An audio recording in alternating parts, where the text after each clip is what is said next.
이제 강의 마지막 강의입니다. 오늘 1학기 첫 번째 강의인데 오늘 마지막 시간인데 진행하도록 하겠습니다. 한번 기도하고 시작하겠습니다. 하나님 아버지 참 고맙습니다. 저희들이 시니어 사역, 시니어 목회에 대해서 오래전부터 관심을 가지고 지켜보았지만은 우리가 어떻게 그것을 해야 될지, 또 무엇을 배워야 하고, 어떻게 교회에서 적응해야 될지 잘 알지 못했습니다. 마음만 있었지, 선뜻 무엇인가를 하지 못했었는데, 이제 가주 프리스티 대학에서 이렇게 100세 전문가 과정을 만들게 하시고, 또 첫 강의 시작할 수 있도록 인도하신 거 감사합니다. 시작이 반인 줄로 믿습니다. 우리가 마음을 모아서 시작하는 이 모든 순간들에 함께하여 주시옵시며 1년 동안 이 과정이 모두 마칠 때는 우리 모두가 시니어 사역의 전문가가 되어서 하나님의 교회의 시니어들을 위해서 최선을 다해서 사역하고 교회를 섬기는 복된 주의 종들이 되도록 축복하여 주시옵소서. 오늘 주님께서 우리 모두와 함께 하시고 지혜와 은혜를 주셔서 오늘 이 시간 잘 감당하고 배우며 또 나눌 수 있도록 축복해 주시옵소서. 예수님의 이름으로 기도드리옵나이다. 아멘. 우리가 지난 주일 월요일 날 과제로 드렸던 우리가 섬기는 교회에서 시니어에 관계된 설교 몇 번이나 하는가? 혹시 들은 적이 있는가? 아니면은 나 한 번도 들은 적 없다. 혹시 이러시는 분들 얼마든지 좀 말씀을 나눠주시면 각 교회의 상황이나 이 시니어 사역에 대한 실정이 어떤지를 우리가 좀 알 수 있기 때문에 제가 그런 과제를 드린 겁니다. 정확하게 기억을 못 하셔도 상관없습니다. 어, 어, 주일 예배뿐만 아니라 뭐 수요 예배든 아니면 뭐 새벽이든 어느 시간에라도 시니어 사역에 관계된 또 시니어의 현실에 관계된 그런 설교를 들으신 적이 있는지 그리고 그때 좀 어떻게 느끼셨는지 그걸 좀 짤막하게들 말씀을 좀 해주시면은 좋을 것 같습니다. 먼저 김세희 목사님. 예, 안녕하세요. 예. 어, 말씀하셔서 이렇게 살펴보면은요, 특별히 시니어를 위한 그런 메시지는 실질적으로 거의 없거나 1년에 한 번 정도. 그런데 또 반대로 생각해 보면 어떤 다른 특정 세대를 위해서 이렇게 설교를 하신 그런 내용들도 또 그렇게 세어 보면은 비중이 거의 비슷하지 않나 그런 생각이 들었고요.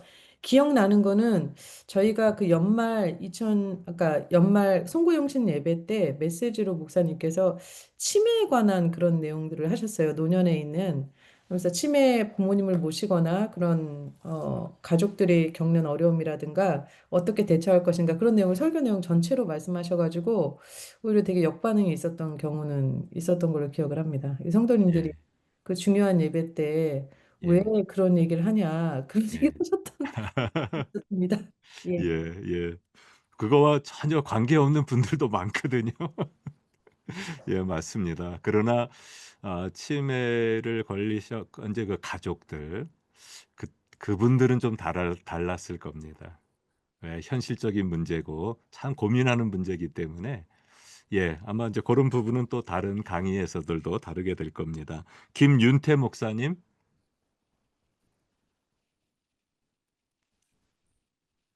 김윤태 목사님 안 오셨고요. 민창희 전도사님,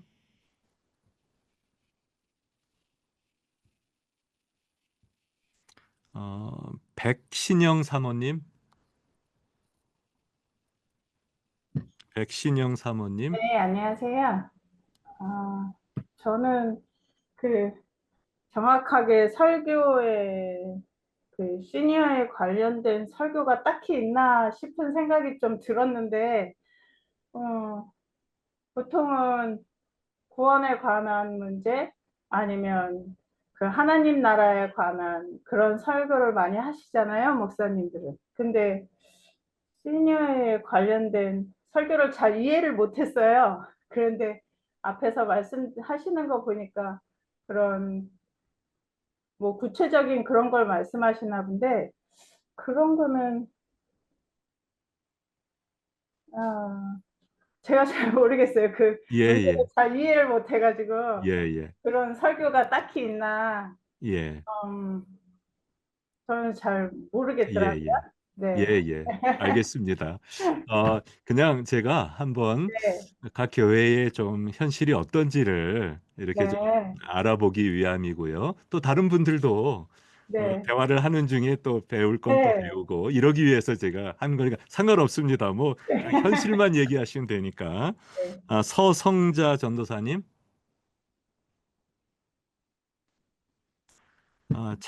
장연수 집사님, 강대희 목사님, 강대희 목사님, 고신석 목사님,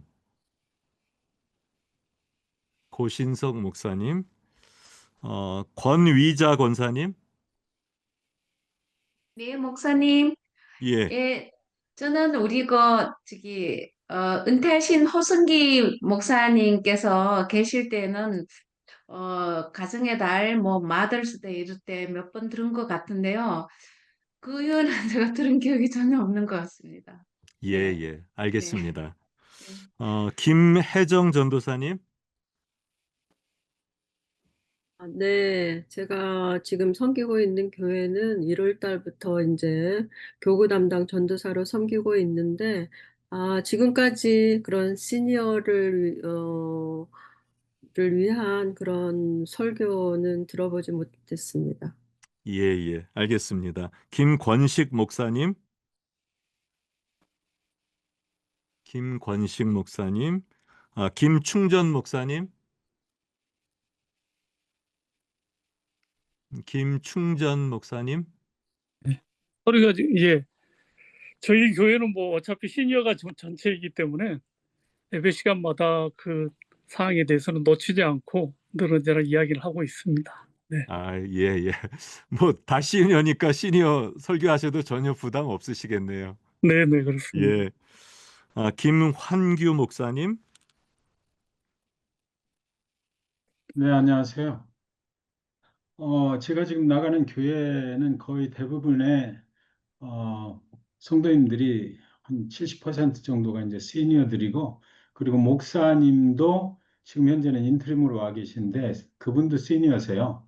그래서 그분도 이제 은퇴 후에 인트림으로 하시는 거기 때문에, 특별하게 뭐 시니어들에게 이제 집중하는 그런 설교라기보다는 모든 그 예배 자체가 시니어들 중심으로 이렇게 돌아가고 있는 것 같고요. 제가 현장에 있을 때 저는 이제 은퇴를 해서 목회 현장에 있을 때는 아까 어떤 분이 말씀을 하셨는데 마더스데이나 뭐 또 시니어 합창단을 만들 때 뭐 이런 때는 그런 날은 특별히 이제 예배를 그런 설교를 그 시니어들에게 특화된 그런 메시지를 준비했던 것 같습니다. 예, 예, 예, 알겠습니다. 남미선 권사님, 네, 저희 교회에서 제가 아무리 기억을, 잠깐만요. 아무리 생각을 해도 없는 것 같아요. 예, 특별히 뭐, 목사님께서 젊은 사람한테 관심이 많다 보니까 더더구나 없었던 것 같아요. 한 번도 생각나는 게 없습니다. 예, 예, 알겠습니다. 문창선 장로님, 네, 저희 교회도 뭐 거의 뭐 80% 가까이 시니어들인데 딱히 뭐 시니어를 주제로 해서 이렇게 말씀하시는 내용은 없었던 걸로 기억됩니다. 예, 예, 알겠습니다. 신순애 전도사님, 신순애 전도사님, 오미미 목사님, 저 신순애 전도사입니다. 예, 예, 예, 이게 아무리 불러도 좀 그래서. 예, 예, 예, 저희도 뭐 특별히 시니어를 목표로 해서 하시는 건 없고요. 그냥 전체적인 전체 교인들 뭐 특별히 그냥 작년이라고 쳐야 되겠죠. 요즘 뭐 70도 다 작년이라고 하니까 그렇게 특별히 뭐 노년기에 대한 분들에 대해서 들어본 적은 없고요. 아까 뭐 우리 어버이날 때 이제 뭐 70세 이상 다 나오셔갖고 뭐 선물 드리고 그리고 그런 거는 없고요. 제가 그 쉘터홈하고 양로원 사역을 하는데요. 저의 주요 메시지는 항상 이제 마지막에 이제 계신 분들이니까 이 복음과 천국 또 소망과 위로에 관한 메시지가 아주 주요 메시지로 저는 전하고 있습니다. 예, 알겠습니다. 네. 임창수 장로님,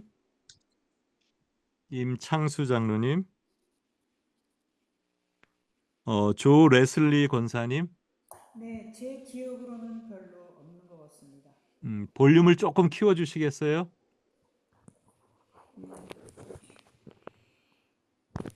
네, 좀 나아요? 아직도 좀 작은데요. 네요. 예. 제 기억으로는요. 예, 말씀하세요. 제 기억으로는 없는 것 같습니다. 예, 알겠습니다. 최정수 전도사님,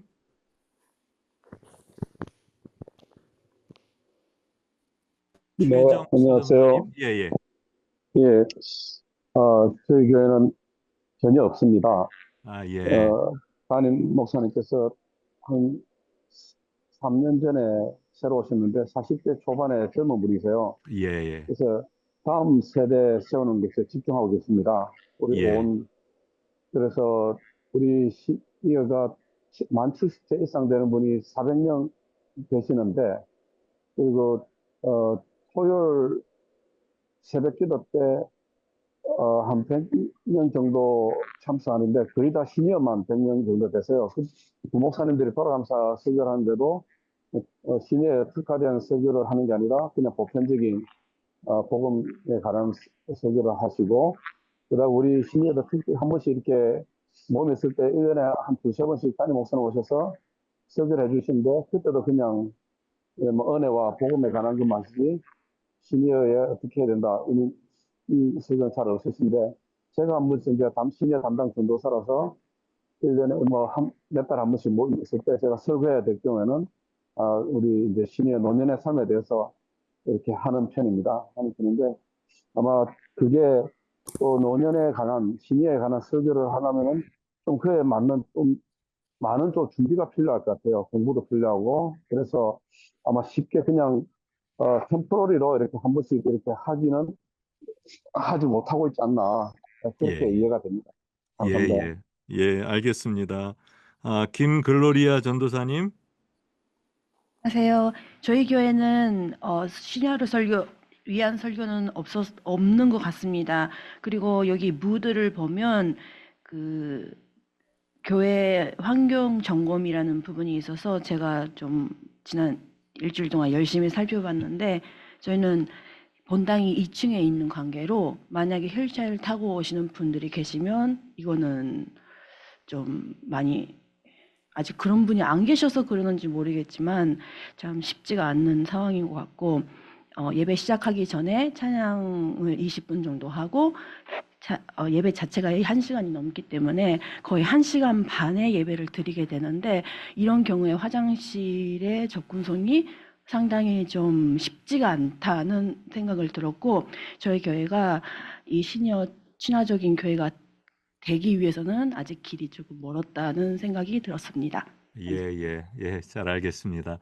그 고령 친화적 교회는 어찌 보면은 이제 나온 개념들입니다. 그리고 그게 지난번 제가 강의 드린 대로 병원이라든가 아니면 일반 사회라든가 이런 데서 또 도시들이 먼저 그 일들을 시작했고요. 그게 그만큼 고령자들이 많아지기 때문에 그러는 거거든요. 그러니까 교회도 이제 점점 고령 친화 교회라는 이제 말들이 나오기 시작할 겁니다. 그리고 이렇게 그거 살펴보시고 교회 건물부터 당장 고칠 수는 없는 거지만은 그런 관심이 있다는 것 자체가 이제 서서히 이제 아이디어들을 또 만들어내고 서로 논의하고 그런 과정들이 생겨나면서 고령자들에 대해서 좀 더 가까워지는 아마 그런 교회가 돼 가게 될 겁니다. 김경희 전도사님,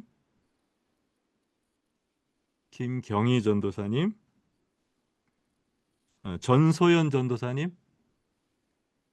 안녕하세요. 저희도 교회에서 목사님께서 시니어 관련 설교를 하신 적이 있는가 하고 저도 이제 생각은 해봤는데요. 처음에는 사실 이렇게 시니어 분들을 타겟으로 하는 설교를 이렇게 따로 하시지는 않았구나라고 이제 생각은 했어요. 근데 어저께가 저희 교회 28주년 창립 예배 드리면서 부흥회를 같이 했거든요. 근데 부흥회 그 강사 목사님께서 디모데 후서 4장 설교를 해주셨어요. 말씀을 가지고. 근데 그 사도 바울이 이제 다 이렇게 사역을 마치시고 선한 싸움을 싸우고 나의 달려갈 길을 마치고 믿음을 지켰다는 이제 그런 성경 말씀으로 이제 설교를 해주셨는데 그냥 혼자 생각에 물론 이 설교가 창립 예배와 부흥회와 뭐 이런 것들로 인해서 설교를 하시기는 하셨지만 받아들이시는 시니어 분들께는 어쩌면 시니어를 향한 어떤 설교가 되지 않았을까 좀 이런 생각이 들어서 꼭 어떤 시니어 분만을 위한 설교를 이렇게 타겟으로 오늘 뭐 시니어를 위한 설교를 합니다. 뭐 이렇게 말씀을 하시지 않으시더라도 뭔가 이렇게 계속해서 평상시에도 시니어분들에게 뭐 담임 목사님이나 모든 교육자분들이 계속해서 관심을 가지고 있다라는 어떤 그런 마음적인 표현이 되는 교회라면 어떤 설교라도 이게 듣는 사람에 의해서 조금 달라질 수 있지 않을까 이런 생각들을 좀 해봤습니다. 예, 맞습니다. 이게 시니어 설교라 그래서 그냥 전편을 다 시니어에게만 포커스를 맞춰서 하는 것은 아닙니다. 그럴 때도 있겠지만은 이제 설교 중간에도 그런 시니어들이 공감할 만한 이제 이런 내용들이 들어가고 뭐 한 단락이라든가 이런 것들이 그쪽에다 포커스를 맞춘다면은 그게 이제 시니어들에게는 아주 쉽게 다가오는 그런 설교가 된다는 거죠. 정재영 장로님. 이게도 시니어를 위해서 특별히 목사님이 따로 설교한 적은 없고 시니어들이 많지만은 포커스는 항상 젊게 일할 수 있는 40대, 50대들을 위해서 설교하시는 게 주 설교 같아요. 그런데 이제 저희 교회 같은 경우에는 은퇴한 장로님들이 65세 넘은 장로님들이 한 200명 돼요. 200명이 멤버로 들어와 있는데 이제 그분들을 모아서 이제 봄, 가을로 장로님들이 일할 수 있으면은 능력 있으면 어느 분야에 들어와서 일할 수 있는 기회 주시고 자리도 마련할 테니까 장로님 절대로 소외감 갖지 말고 교회 와서 일하시라고 그걸 누차 강조하세요. 그래서 저도 이제 그런 데 힘을 받고 구역장도 맡고 제가 그래요. 그리고 또 이 은혜교회 와서 젊은이들 하는 프로그램에 프로 참여를 하고 그런 게 이제 힘이 되겠는데 실제로 목사님들한테는 역시 뭐 청장년 세대가 포커스죠. 그런 걸 뭐 안 하신다고 느끼고 있어요, 저희들이. 예. 그 장로님은 또 시니어시잖아요. 80이라 그러셨으니까. 그러니까 이제 장로님이 그런 부분에 대해서 이제 느끼시는 것, 또 아쉬운 부분들, 그게 시니어로서 아마 있으시라고 생각합니다. 조재현 목사님.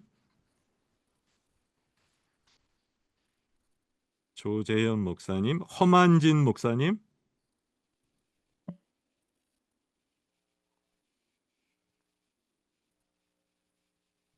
예, 안 하신 분들 계신가요? 안 하신 분들 말씀 좀 해주시면 좋겠는데요.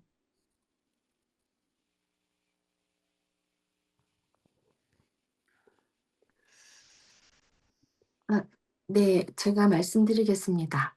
예. 네, 저는 최상현이고요. 네, 저희 교회도 제가 한번 쭉 살펴봤는데 사실은 저희 목사님께서 3대가 함께 드리는 교회 이거를 되게 중요시 하셔서 말씀을 자주 하시는데 그렇다고 해서 시니어를 향한 이렇게 좀 그거를 향한 내용만 있는 그런 설교는 저도 생각해 보니까 거의 없었던 것 같은데 어떤 예화에서 예 가끔 이제는 그 어르신들을 신방하거나 또 그분들한테 들은 이야기를 통해서 이렇게 예화 속에서 잠깐 섞어서 하시고 또 한 가지는 저희 시아버님이 저희 집에서 돌아가셨는데 그때 어 임종 예배 오셨을 때 그때 되게 많은 은혜를 주고 가셨을 때 그런 거를 또 수요 예배 때 "이러이러한 일이 있었다." 하고 예화로 또 말씀을 하셨고요.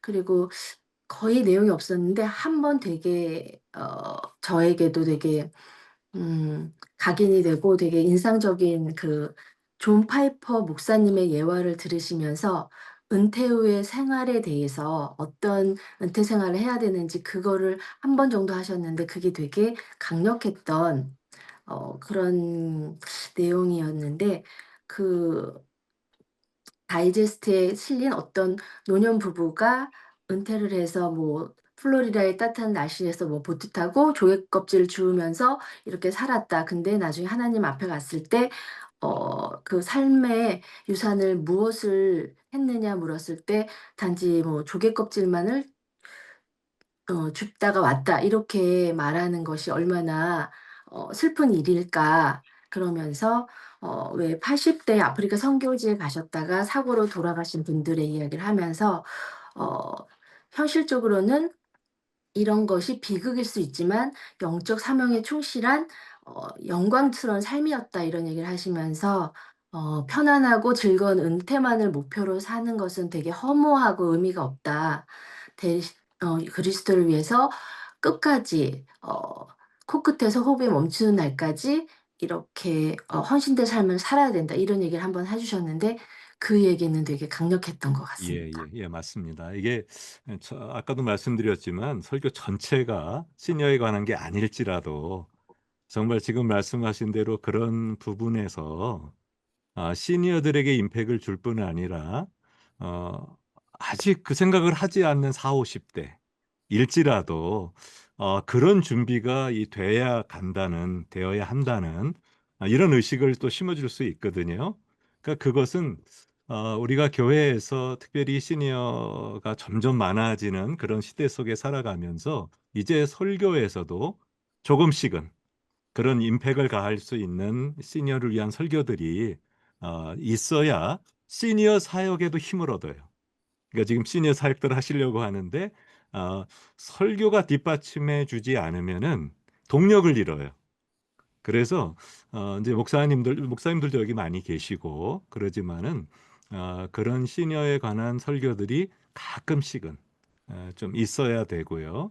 저도 시니어 사역을 많이 이렇게 생각하면서 1 년에 한 서너 차례는 합니다. 어 저도 역시 뭐 완전히 시니어 포커스는 아닙니다. 하지만 중간중간 시니어에 관계되는 그런 말씀을 나눌 때 사실 젊은 사람들도 공감을 해요. 그래서 저는 또 많이 하는 것 중에 하나가 칼럼입니다. 인제 매주일 주보에 칼럼이 나가는데 칼럼에는 좀 시니어에 관계되는 부분들이 쪼끔 많아요. 그래서 그런 일에 대해서 이제 관심을 좀 기울일 수 있도록 그렇게 만들어 갑니다. 또 다른 분 말씀하실 분 계신가요? 예. 없으시면은 오늘은 강의를 좀 더 해야 되기 때문에 강의를 진행하도록 그렇게 하겠습니다. 먼저 제가 그 채팅방 지금 우리 같이 다 들어가 있는 그 채팅방에 제가 그 교수 강의안을 올려 놨습니다. 그거를 여러분들이 참고하시고 아니면 다운로드 받으셔서 필요한 대로 쓰시면 되겠고요. 물론 거기에 제가 강의하는 모든 내용이 다 들어가 있지는 않습니다. 제가 골격만 이렇게 대부분 만들어 놨고요. 그리고 제가 메모를 좀 많이 해 놨기 때문에 강의 안에 일일이 다 들어가 있지는 않습니다. 하지만은 여러분들에게 아마 교재가 주어졌을 겁니다. 그 교재에 시니어 목회 프로세스에 대한 아티클이 있을 겁니다. 그 아티클이 거의 이 강의 내용을 포함하는 겁니다. 그래서 그 아티클을 보시면 거기에 통계 내용들도 대부분 다 나와 있고요. 그거를 제가 이렇게 이 파워포인트 갖고 정리를 해놓은 거지 그렇게 뭐 특별히 다른 게 있는 건 아닙니다. 그래서 그것을 또 잘 읽어보시고 오늘 제가 교수 강의안 올려놓은 거를 다운로드 받으셔서 뭐 미처 메모하지 못한 그런 것들이 있으면은 활용을 하시면 좋으리라고 생각을 합니다. 제가 스크린 쉐어를 먼저 하겠습니다.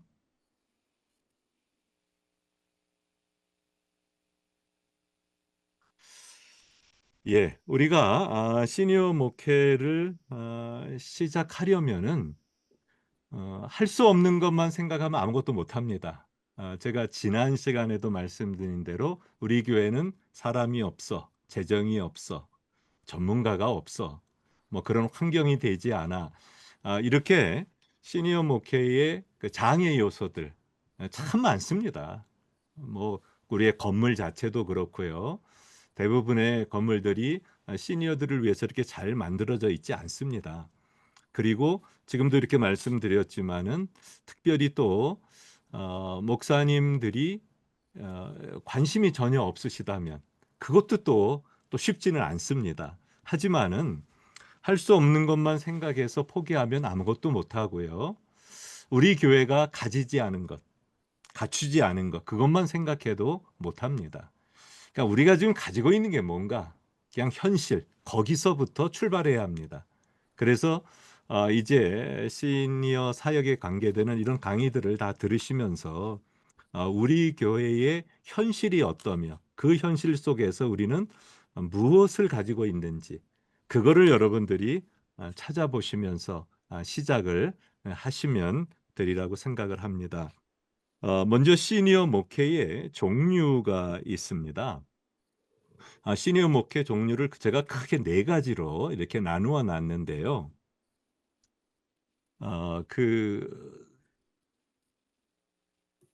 지금 여기 남아 있는 대로 시니어 소그룹, 시니어 대학, 교회 안에 교회, 시니어 독립교회입니다. 이게 큰 카테고리입니다. 또 얼마든지 또 다른 것도 있을 수 있습니다. 하지만 지금까지 우리가 해왔던 것 아니면은 옆에서 보아왔던 것 이런 걸 통해서 제가 좀 분류를 해 놓은 거고요. 계속해서 이것은 또 발전해 나갈 거고 종류들도 참 다양해질 겁니다. 먼저 시니어 소그룹을 한번 생각해 보려고 합니다. 근데 이것도 한번 보시면은 일단 먼저 좀 한번 보시면 좋을 것 같아요. 이게 목회 데이터 연구소에서 한국 교회에 있는 시니어 교인들을 대상으로 조사를 한 것입니다. 이 시니어들이 원하는 게 뭔가, 교회 안에 무엇을 요구하는가, 이거를 조사를 한 것인데요. 제일 많은 것이 주중 프로그램입니다. 이게 아까 제가 4가지 말씀드린 거에 시니어 대학이 여기에 해당될 수 있습니다. 시니어 대학. 그 다음에 두 번째가 68%가 시니어 소그룹입니다. 우리에게 시니어 소그룹을 만들어 달라고. 그게 두 번째로 요구가 많습니다. 이게 그 시니어 소그룹 첫 번째 제가 말씀드린 시니어 목회 종류에 그게 해당되는 겁니다. 뭐 이것도 비슷하지만은요. 지금 기존의 노인대학, 경로대학, 시니어 대학 이런 대학과는 차별화된 프로그램을 요구합니다. 이게 또 설명을 드릴 겁니다. 그리고 고령 교인들을 위한 전문 사역자도 우리한테 꼭 필요하다. 아마 이제 여러분들이 여기에 해당이 될 겁니다. 이게 사실 시니어 교인들이 좀 전문성이 있는 분들이 좀 우리를 도왔으면 좋겠다. 우리를 섬겼으면 좋겠다. 이렇게 생각합니다. 그리고 이쪽 부분들은 이제 교회의 형편이 사실은 조금 중형 이상 되기 시작해야 가능한 것들입니다. 고령 교인을 위한 노인 부서를 아예 편성해 달라. 우리가 유초등부, 중고등부, 뭐 대학부, 청년부 이런 거 있잖아요. 노인 부서도 따로 좀 편성해 달라.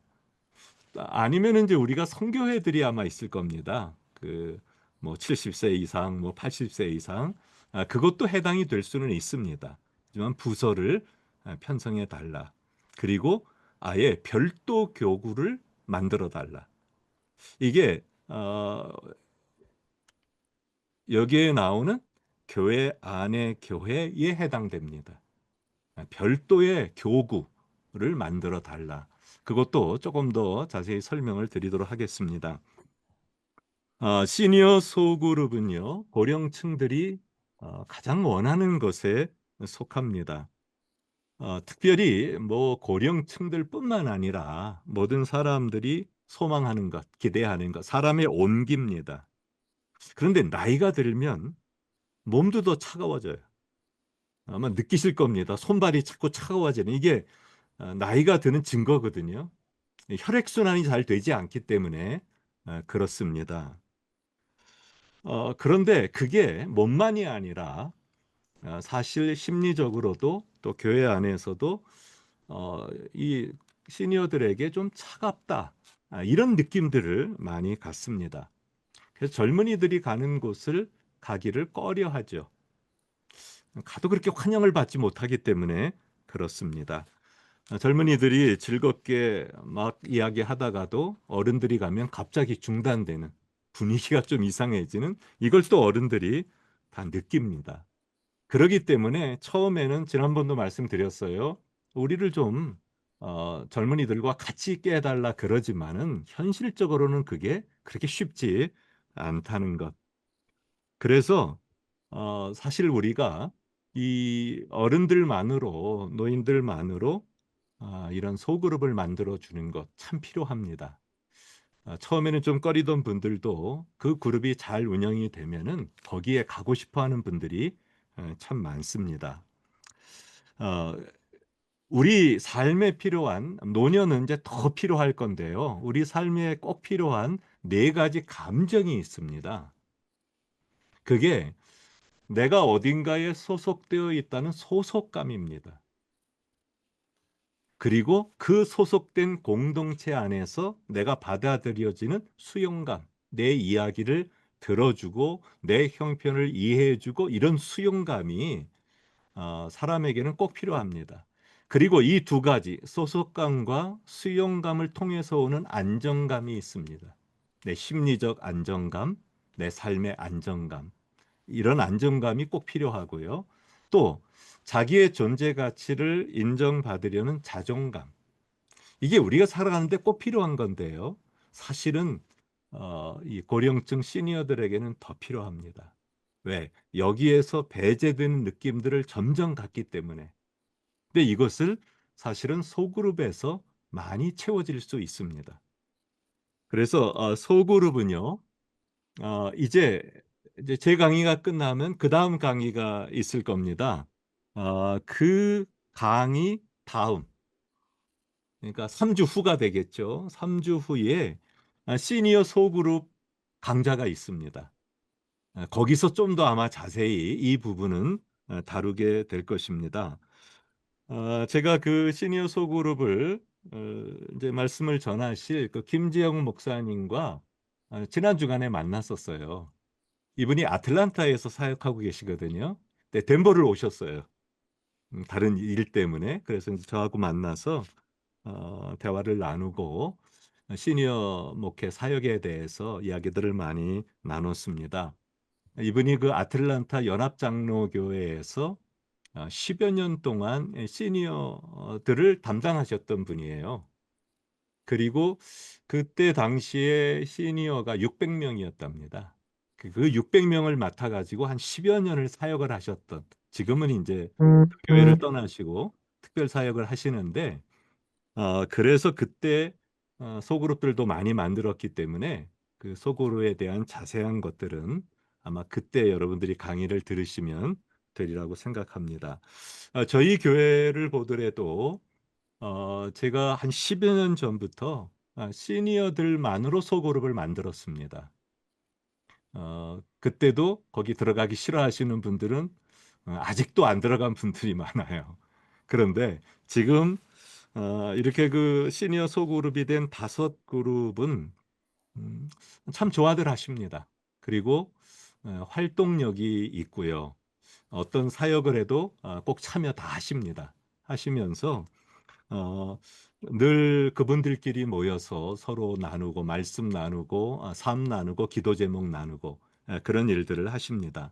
저는 여기에서 무엇보다도 가장 중요하게 생각하는 게 리더들입니다. 우리가 재생산을 하고 또 그분들이 사명감을 갖고 하는 게 시니어 사역을 하는 제 목적인데요. 그런데 모든 분들이 그렇게 되기는 쉽지는 않습니다. 왜냐하면 단순히 교육을 통해서 사람이 만들어지진 않거든요. 어른들은 더 그렇습니다.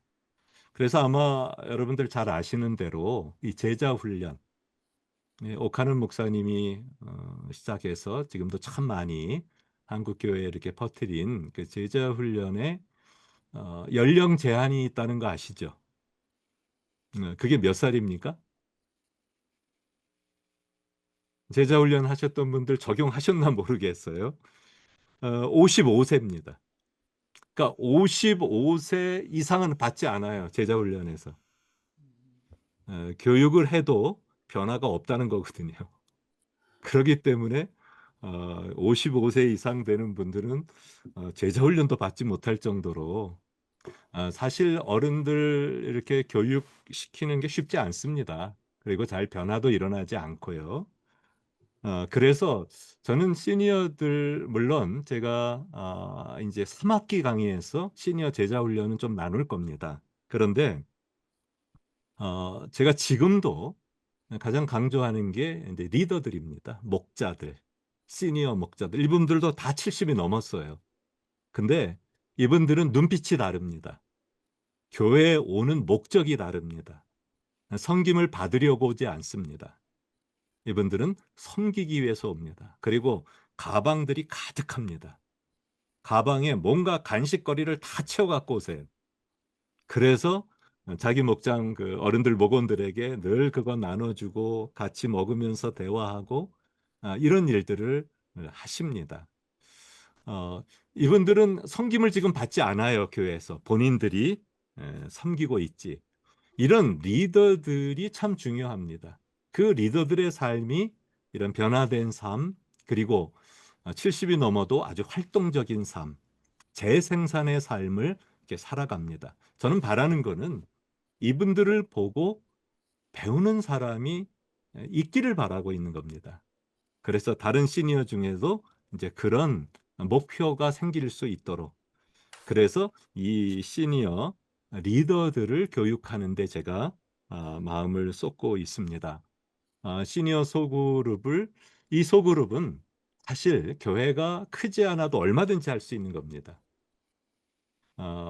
뭐 교회가 3, 40명이 돼도 두세 그룹 이상의 소그룹은 만들 수 있기 때문에 거기에서 소그룹을 만들고 리더를 키워가시고, 그것이 우리가 시니어 사역을 하는데 출발점이 될 수도 있습니다. 두 번째가 시니어 대학입니다. 이건 뭐 우리가 너무나 잘 알고 있는 그런 시니어 경로대학 교회에서 하고 있는 그런 부분인데요.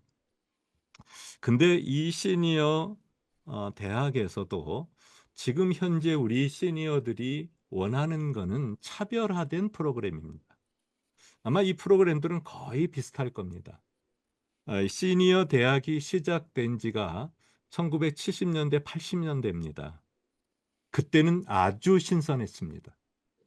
아직 이 사회에서 시니어에 대한 프로그램이 거의 전무할 때입니다. 특별히 한국 사회에서 그렇습니다. 그럴 때 교회에서 시니어 대학을 만들면서 참 많은 어른들이 이 시니어 대학에 와서 도움도 받고 재미도 있고 그런 전도도 가능했던 그게 시니어 대학이었습니다. 그런데 그때 가지고 있던 프로그램이 지금까지도 거의 동일합니다. 뭐 큰 차이가 없습니다. 예배를 드리거나 짧게 성경 공부를 하거나 아니면 그런 다음에 이제 프로그램, 노인들에게 필요한 어떤 프로그램을 통해서 교육을 시키거나 아니면 또 재미나는 그런 이벤트를 갖거나 그리고 여기서 많은 분들이 얘기하셨던 대로 뭐 나들이를 나가거나 여행을 가거나 뭐 이런 일들이 시니어 대학에서 주로 벌어지는 일들입니다. 하지만은 사실 우리가 이 시니어 사역을 하는 그 목표를 분명히 아실 겁니다. 이런 과정을 하는 목표, 시니어들을 돌봄의 대상으로만 보지 말자는 것이죠. 시니어가 점점 늘어가고 있고 자원이 거기에 많이 들어 있는데 그거를 돌보는 쪽으로만 가서 재생산이 되지 않는 그런 시니어 사역이 되는 걸 우리 모두가 원치 않습니다. 그분들이 훈련도 받고 그분들이 변화가 일어나고 재생산이 되고 섬기는 사람이 되고 교회에 활력을 불어넣어주고 그들의 삶에도 활력이 일어나고 이런 그런 액티브한 시니어들을 세워가는 것 그게 우리가 시니어 사역을 하는 목표인데요. 근데 사실 지금 우리 시니어 대학에서는 그게 잘 되지 않습니다. 그게 좀 어렵습니다. 현실적으로 이런 변화가 일어나지 않고는 돌봄으로만 끝나는 경우들이 많습니다. 그런데 제가 조금 특이한 것 하나를 설명해 드리겠습니다. 그리고 이 부분도 역시 앞으로 시니어 제자 훈련에서 제가 다루게 될 겁니다. 시니어 목회 에센스라는 책을 혹시 보신 분 계십니까? 나온 지 얼마 안 됐습니다. 지난해 말에 나왔습니다. 한국에서 최초로 2024년 말에 출간한 시니어 목회 관련 책입니다. 참 드물거든요. 시니어 목회 관련 책이 최초로 나왔습니다. 근데 여기서는요,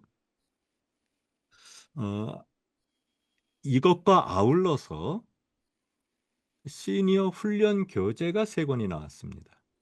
여러분 참고해 주셔도 좋고요. 그리고 이 자세한 것은 제가 시니어 제자 훈련 때 말씀드릴 겁니다.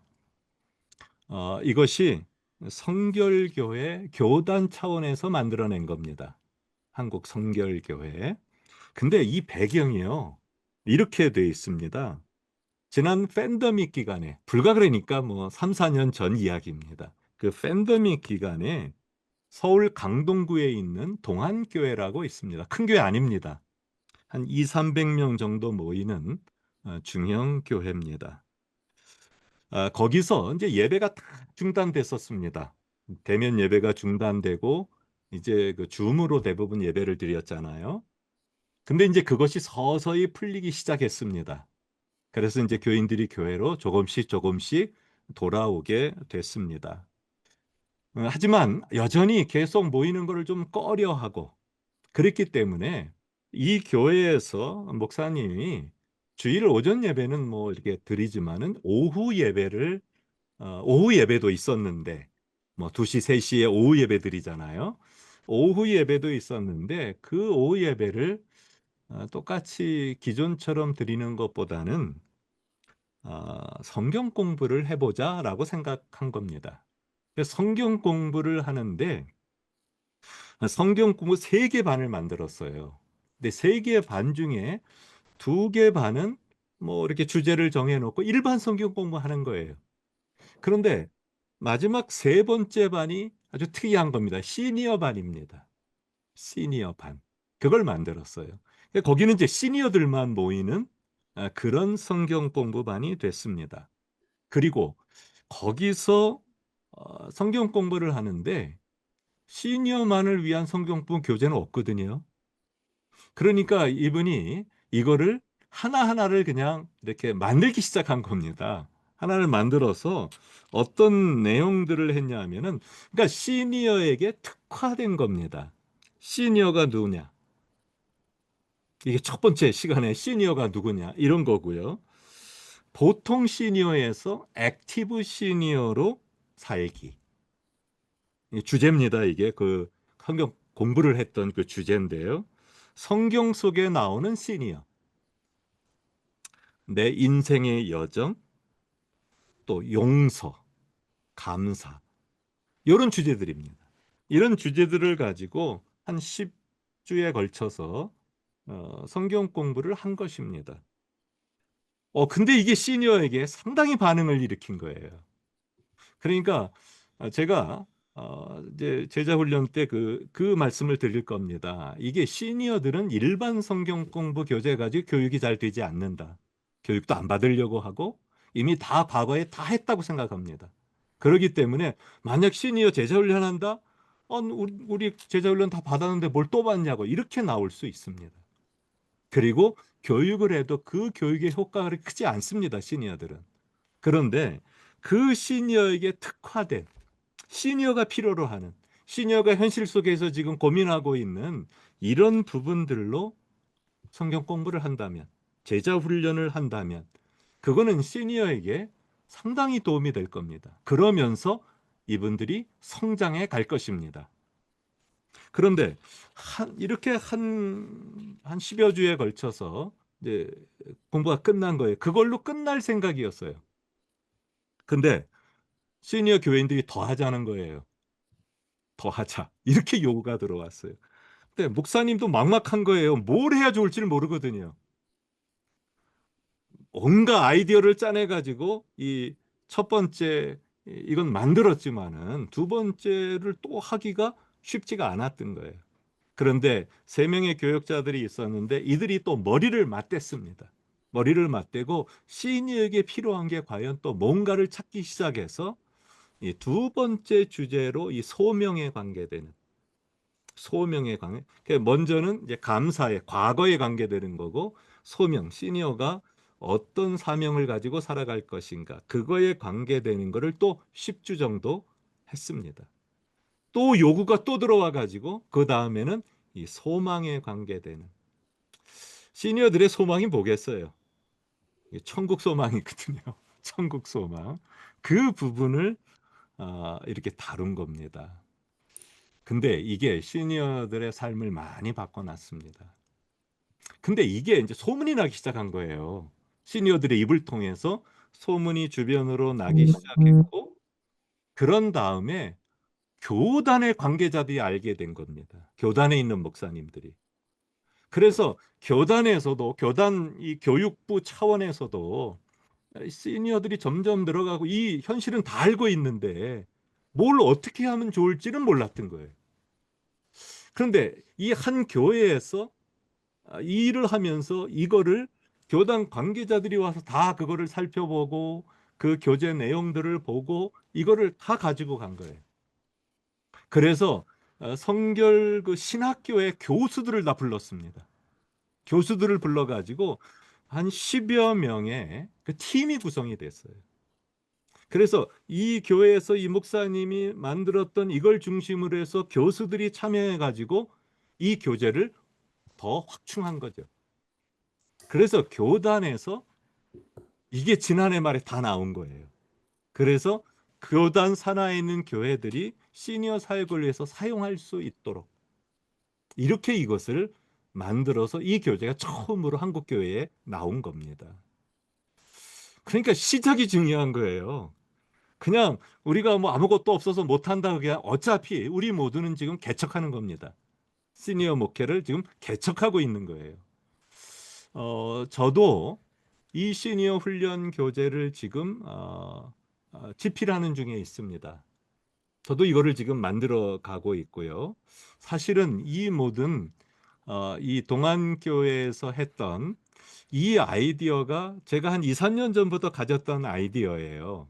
이렇게 교재가 있고 또 시니어 훈련 교재를 만들어야 되겠다 이 생각을 했는데 저는 그 여력은 되지 않았어요. 이게 혼자서 할 수 있는 일이 아니라 완전히 그 팀이 구성돼야 할 수 있는 그런 일인데 그걸 제가 잘 못해서 좀 미루고 있었는데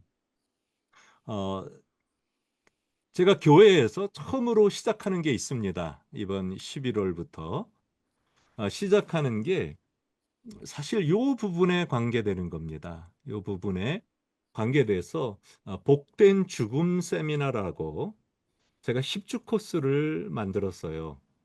그래서 이거를 우리 교회에서 제가 처음으로 시작을 합니다. 관심들이 상당히 많습니다.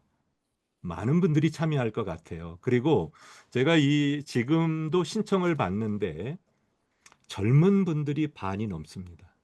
왜냐하면 젊은 분들도 정말 죽음을 어떻게 준비해야 되는지 이거를 생각하는 분들이 의외로 많다는 거예요. 그래서 제가 이거를 우리 교회에서 이제 시작을 하고 저는 지난번 말씀드린 대로 이번 12월에 은퇴를 하거든요.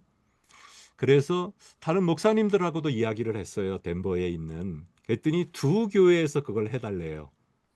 그래서 두 교회가 내년 봄에 이 복된 죽음 세미나를 하게 될 겁니다. 10주 코스이기 때문에. 근데 이것은 그냥 우리가 뭐 강의만 듣고 설교 듣고 끝나는 게 아니에요. 다 본인들이 준비해야 되는 거거든요. 그 준비를 같이 해가는 거죠. 관심들이 적지 않습니다. 이런 부분에. 누군가가 뭔가를 특별히 시니어 사역 이런 부분에 준비를 하면은 주변에서들 같이 그걸 참여하기를 원하는 분들이 많아질 거예요. 제가 그걸 직접 해보고 자세한 것을 제가 3월, 4월에 제 강의가 또 있어요. 그때 3학기 때 말씀을 드리도록 하겠습니다. 그러니까 시니어 대학이 좀 이제 차별화된 프로그램으로 나가야 된다는 것. 그거를 좀 기억하셨으면 좋겠고요. 세 번째가 교회 안에 교회입니다.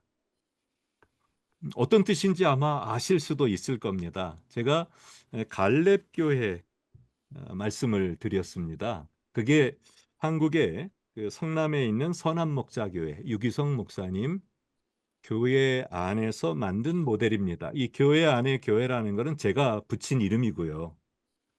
그 교회에서는 갈렙 교회라고 이렇게 말합니다. 2011년입니다. 그러니까 14년 전 그때 처음으로 제가 말씀드렸죠. 이분이 고민하기 시작했다고. 시니어가 점점 많아지기 때문에 이분들을 어떻게 양육하고 어떻게 이분들을 정말 활동적인 그런 그리스도인의 제자로 이제 삼을 것인가. 그걸 이제 고민하기 시작하다가 65세 이상 되는 분들로 별도의 교구를 설립하게 됩니다. 2011년에. 그것이 발전해서 2년 후에 2013년에 갈렙 교회를 세우게 된 겁니다. 이게 바로 그겁니다. 시니어 교인들이 많아지는 것에 대한 담임 목사의 고민과 성찰이 있었고요. 목회자와 임직자의 은퇴 연령을 65로 낮춥니다. 그분이 쓴 책입니다. 이게 이 내용들이 다 들어 있습니다. 이 책 속에. 근데 지금 제가 아무리 찾아보려고 해도 절판이 돼가지고 없어요.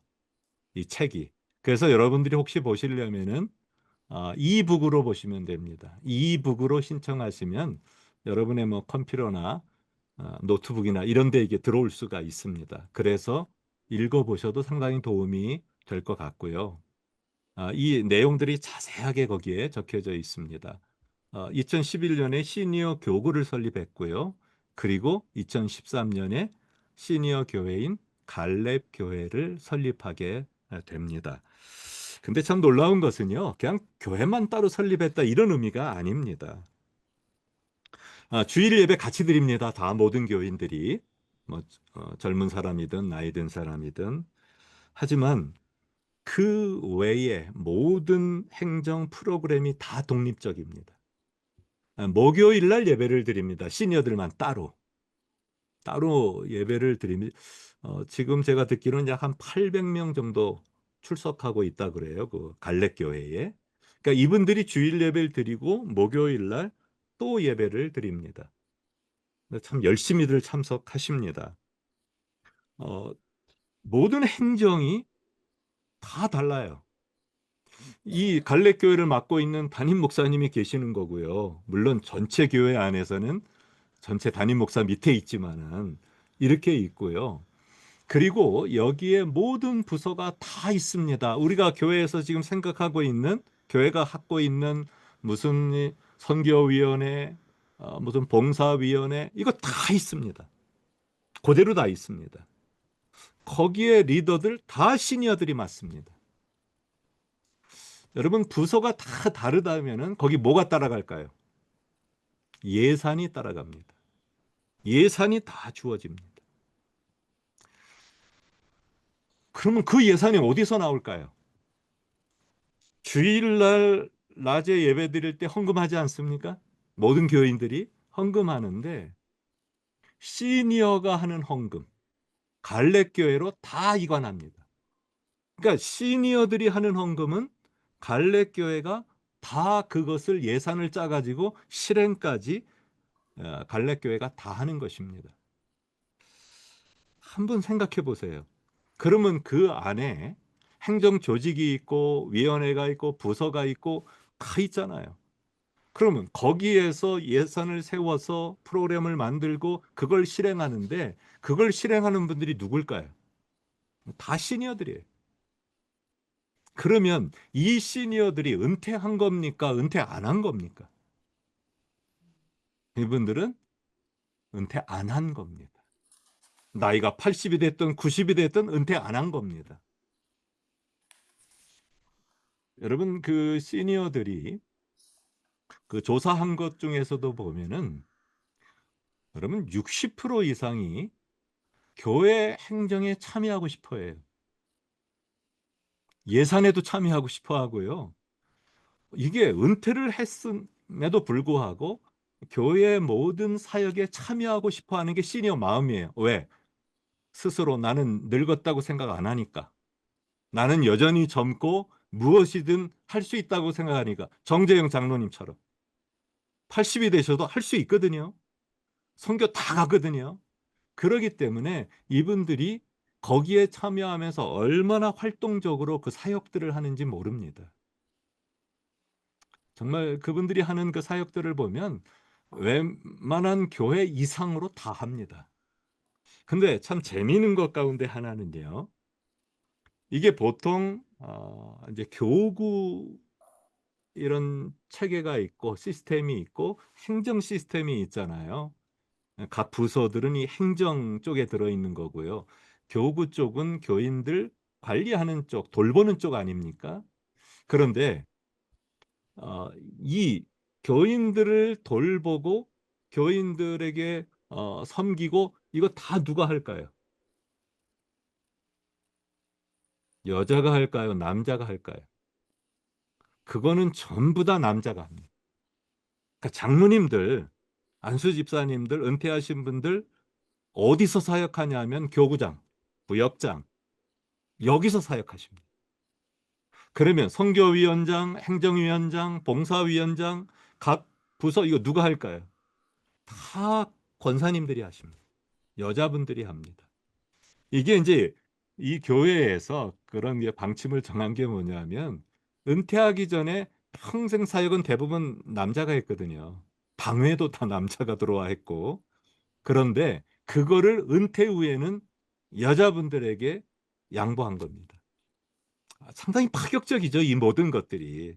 근데 여자분들이 참 잘들 하십니다. 더 섬세하시고 잘 하신다는 이야기를 제가 들었습니다. 여러분 이게 하도 파격적이라서요.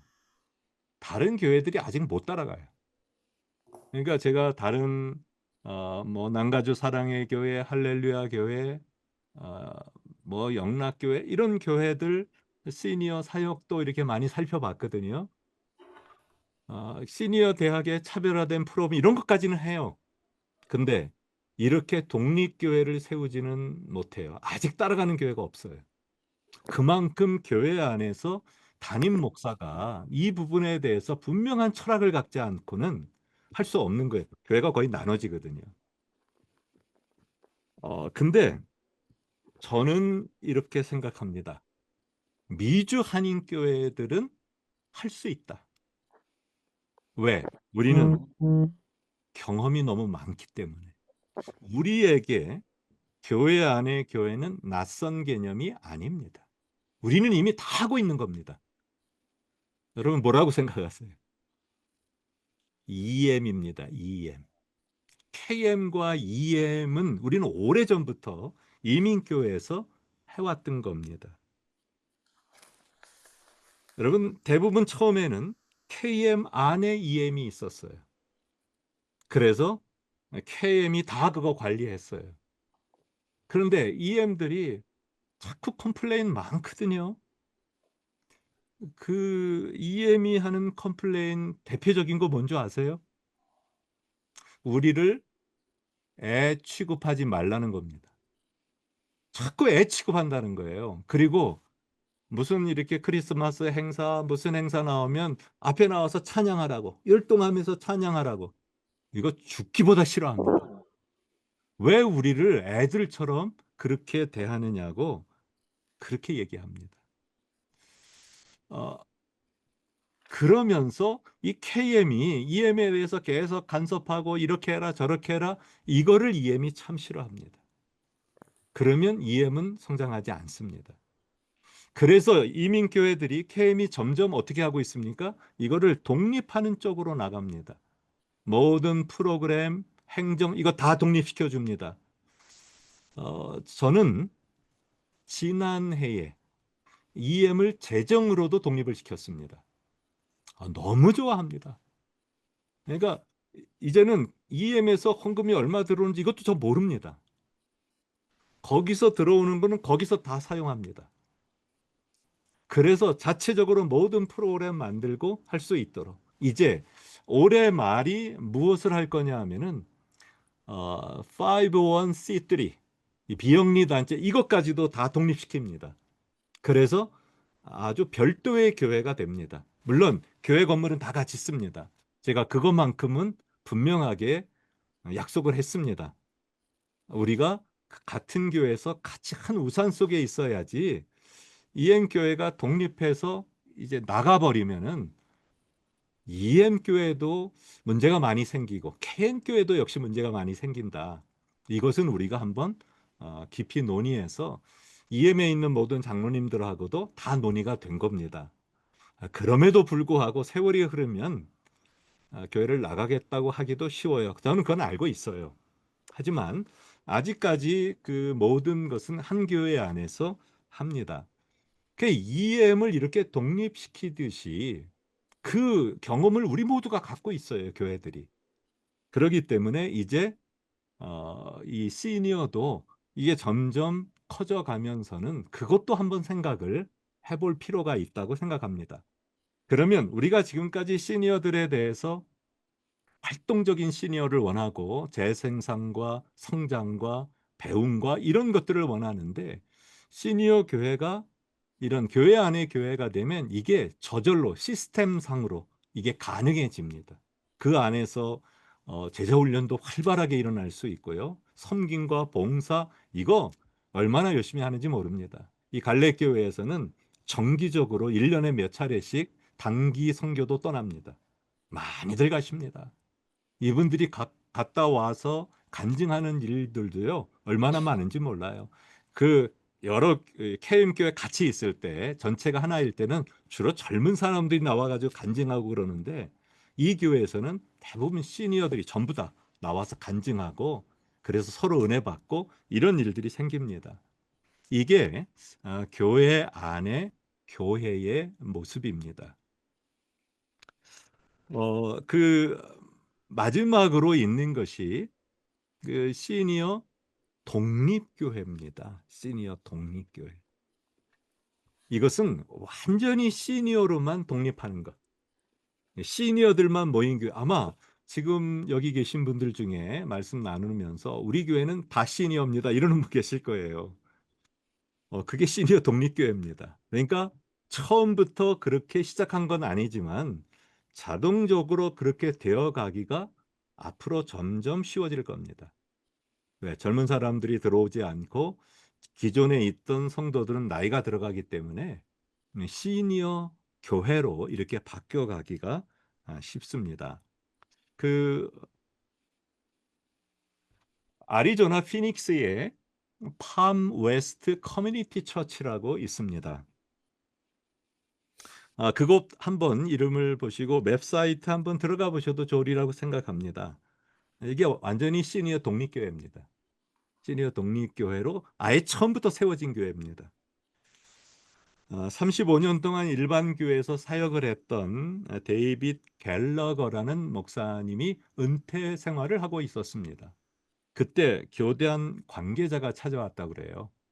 그러면서 한번 시니어 교회를 개척해 보면 어떻겠냐고. 교단에서 후원해 주겠다고.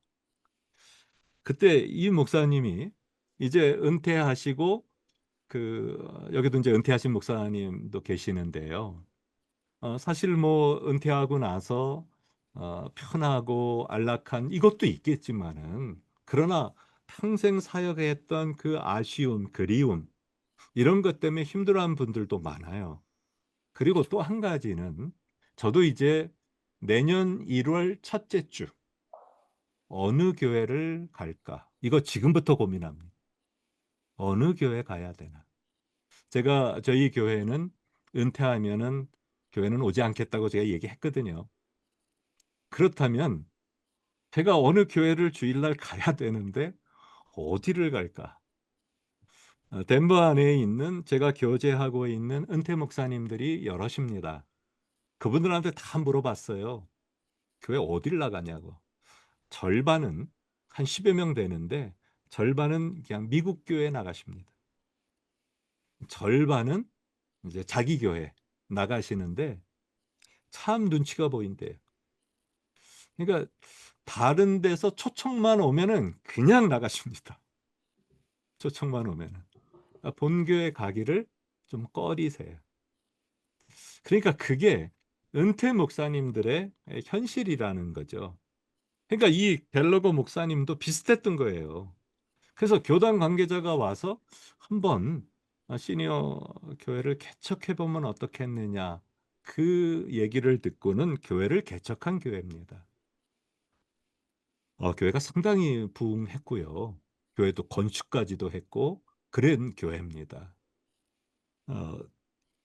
이 교회의 주된 사명이 목표가 전도와 돌봄입니다. 한번 이분들 보세요. 소그룹도 전부 다 시니어들로 되어 있죠. 이분들은 어셔입니다. 이게 안내하는 분들도 전부 다 시니어들입니다. 이 교회에 들어오면은 이런 등록 카드가 있습니다. 근데 등록 카드에 무엇을 섬기기를 원하는지를 묻습니다. 그래서 지금 이 내용들 뭐 아주 다양합니다. 포스터를 뭐 제작할 수 있느냐, 아니면은 뭐 처치에서 디너 할 때 거기에 섬김을 할 수 있느냐, 교회 데코레이팅을 할 수 있느냐, 드라마에 참여할 수 있겠느냐, 카운슬링을 할 수 있느냐, 도서관에서 사역을 했느냐, 뭐 36가지의 그 항목이 있습니다. 거기에 먼저 첫 번째는 이런 일들을 과거에 섬겨본 적이 있느냐를 표시하는 겁니다.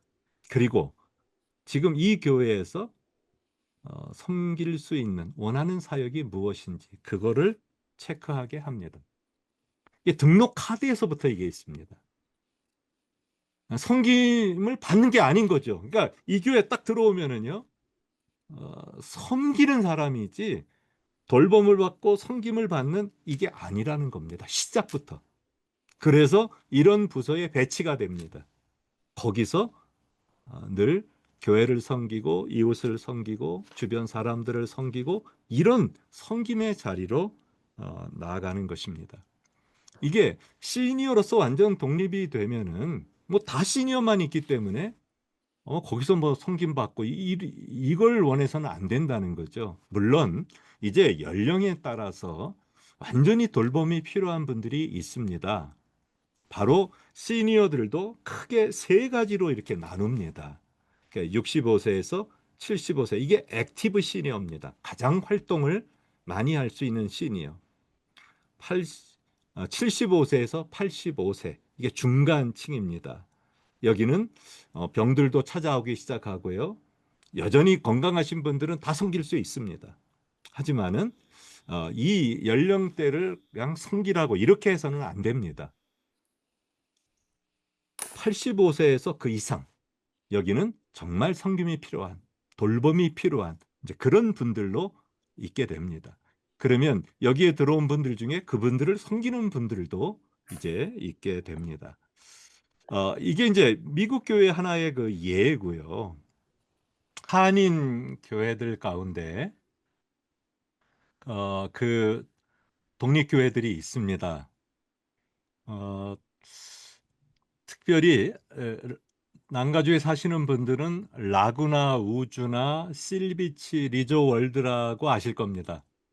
여기는 다 시니어들이 살고 있는 그런 시니어 타운입니다.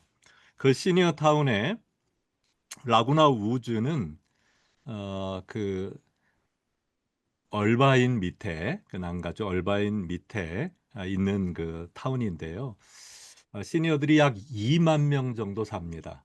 아주 큰 뭐 도시입니다. 이 자체가 거기에 시장이 따로 있을 정도로 라구나 우주라는 시티입니다. 근데 거기에는 다 시니어들이 살고 있는 그런 곳입니다. 근데 거기에 한인들이 2,000명이 삽니다. 그러니까 한인 시니어들이 상당히 많이 타주에서도 오고 있는 그런 지역입니다. 거기에 한인 교회가 바로 그 인근 예, 3개가 있습니다. 우린교회, 라구나 힐스 감리교회, 새생명교회. 거의 모두가 시니어들로 구성되어 있습니다. 이 교회들은 시니어 교회로 개척한 교회는 아닙니다. 처음에는 다 젊은 사람들이 많았던 교회입니다. 그런데 이 라구나 우주에 시니어들이 많이 모이기 시작하면서 교회가 점점 시니어들로 이렇게 채워지는 그런 교회들입니다. 어느 정도 다 중견 교회들이고요.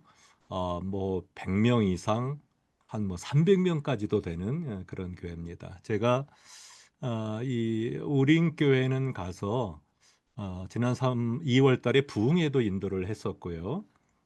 또 한 2, 3년 전에는 전교인 수련회도 인도를 했습니다. 그래서 그 형편을 잘 알고 있습니다.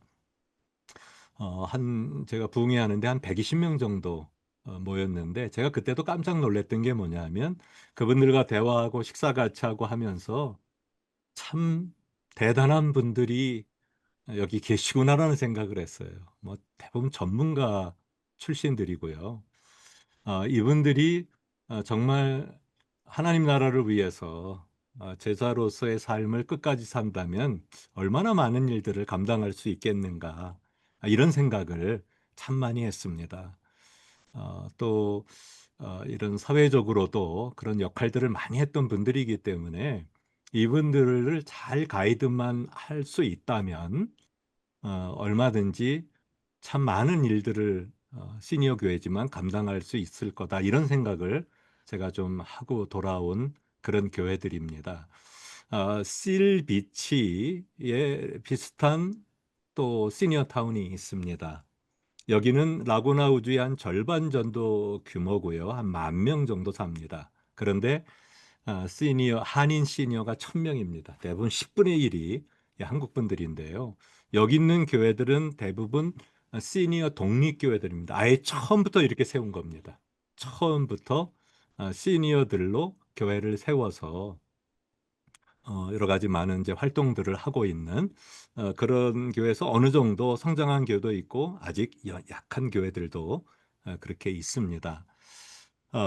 이게 지금 이제 드러나 있는 그런 시니어 교회들이고요. 제가 뭐 이 남가주 쪽에 있는 제가 그쪽하고 연고가 좀 있어서 그쪽만 알아봤지 아마 다른 지역들도 비슷하게 아마 있으리라고 생각을 합니다. 그래서 지금 이제 시니어 교회로 자꾸 교회가 바뀌어져 갈 때 이제 어떤 준비를 해야 되는지 그런 걸 우리가 지금 또 살피고 나누고 있는 중입니다. 이제 마지막 강의 단계로 시니어 목회 그 프로세스 10단계에 대해서 말씀을 드리도록 하겠습니다. 시니어 목회를 어떻게 시작할 건가? 단계별로 이렇게 제가 나눠놨고요. 이것은 뭐 꼭 이런 프로세스를 따라야 된다 이런 건 아닙니다. 얼마든지 여러분 교회 형편에 맞게 취사 선택도 할 수 있고요. 근데 이런 것들이 있다는 것, 이것을 좀 아시면 좋으리라고 생각합니다. 먼저는 시니어 목회의 전체 리더를 선정하는 것입니다.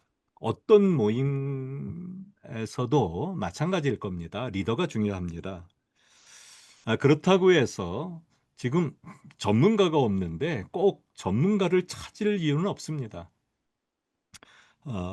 특별히 시니어를 사랑하는 사람, 그리고 그들의 이야기에 귀를 기울일 줄 아는 사람, 이런 사람들이 시니어 리더가 돼야 합니다.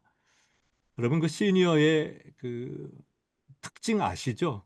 같은 말 반복한다는 것. 같은 말을 또 하고 또 하고 또 하십니다. 그걸 지혜롭게 잘 들을 줄 아는 사람이 리더가 돼야 됩니다. 너무 힘들어서 금방 자리를 피할 정도면 리더로서의 자격은 없게 됩니다. 그래서 보통 우리가 처음에 리더를 목사님이 되실 수도 있고요. 담임 목사님이 관심이 많으면 일단 시작을 담임 목사님이 하셔도 되고, 아니면 또 담임 목사님은 다른 사역을 다 관여하기 때문에 또 다른 전도사님이든 부목사님이든 이런 분이 될 수도 있고요. 또 여기 계신 장로님, 권사님들이 이런 리더가 될 수도 있습니다. 그건 교회 형편에 따라서 리더를 정해야 되고요. 가장 중요한 것이 시니어 목회위원회입니다. 시니어 목회위원회를 조직해야 됩니다. 그런데 여기 참 중요한 원리가 하나 있습니다. 이 시니어 목회위원회 커미티를 만들 때 시니어가 몇 명이나 들어가야 할까요? 사실 시니어가 8, 90%가 들어가야 합니다. 그러니까 우리는 일반적으로 보통 보면은 시니어를 한둘 정도 집어넣습니다. 그리고 다 중견 또 어느 정도 교회 사역하고 있는 분들, 현직에 있는 이런 분들이 위원회를 조직하지요. 근데 시니어 목회위원회는 다릅니다. 이것은 바로 그분들을, 이게 우리가 보통 시니어 사역에 있어서 중요한 그 원리 중에 하나가요. 우리는 지금까지 모든 시니어에 관련된 사역을 시니어를 위해서 합니다. 시니어를 위해서 프로그램 만들고 여행 가고 도시락 나눠드리고 시니어를 위해서 뭔가를 합니다. 그러면 이것은 돌보는 사역으로 끝납니다.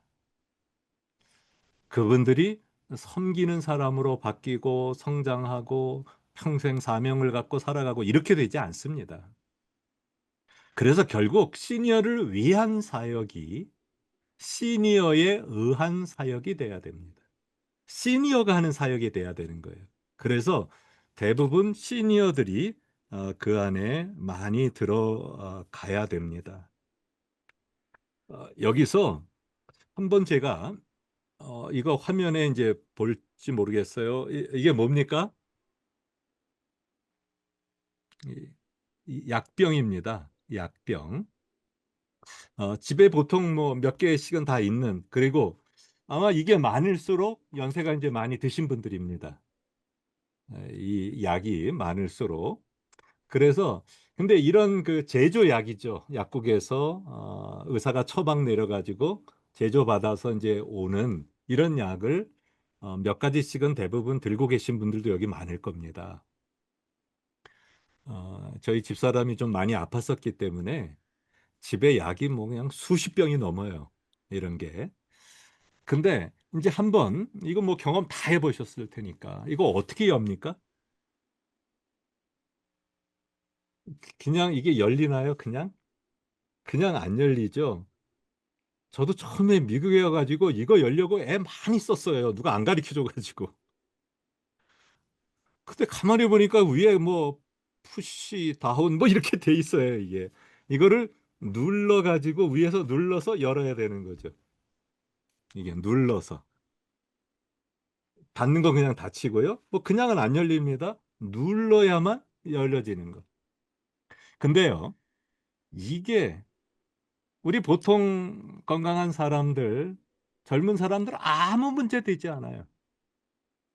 그런데 이 약을 대부분 누가 먹고 있죠? 대부분 시니어들이에요. 또 더군다나 연세 더 많으신 분들, 고령층, 80, 90 넘으신 분들, 이런 분들이 약을 매일 드세요. 근데 이분들이 이거를 눌러가지고 열지를 못하시는 거예요. 손에 힘이 없어요. 이거 하다 사고가 얼마나 많이 나는 줄 아십니까? 이게 지금 통계로 작성이 안 돼서 그렇지, 시니어들이 이 약병 열다가 막 손에 금이 가고 부러지고 이런 일들 많아요. 시니어들 65세 이상의 관절염 환자가 얼마나 되는 줄 아십니까? 무려 50%에서 60%가 돼요.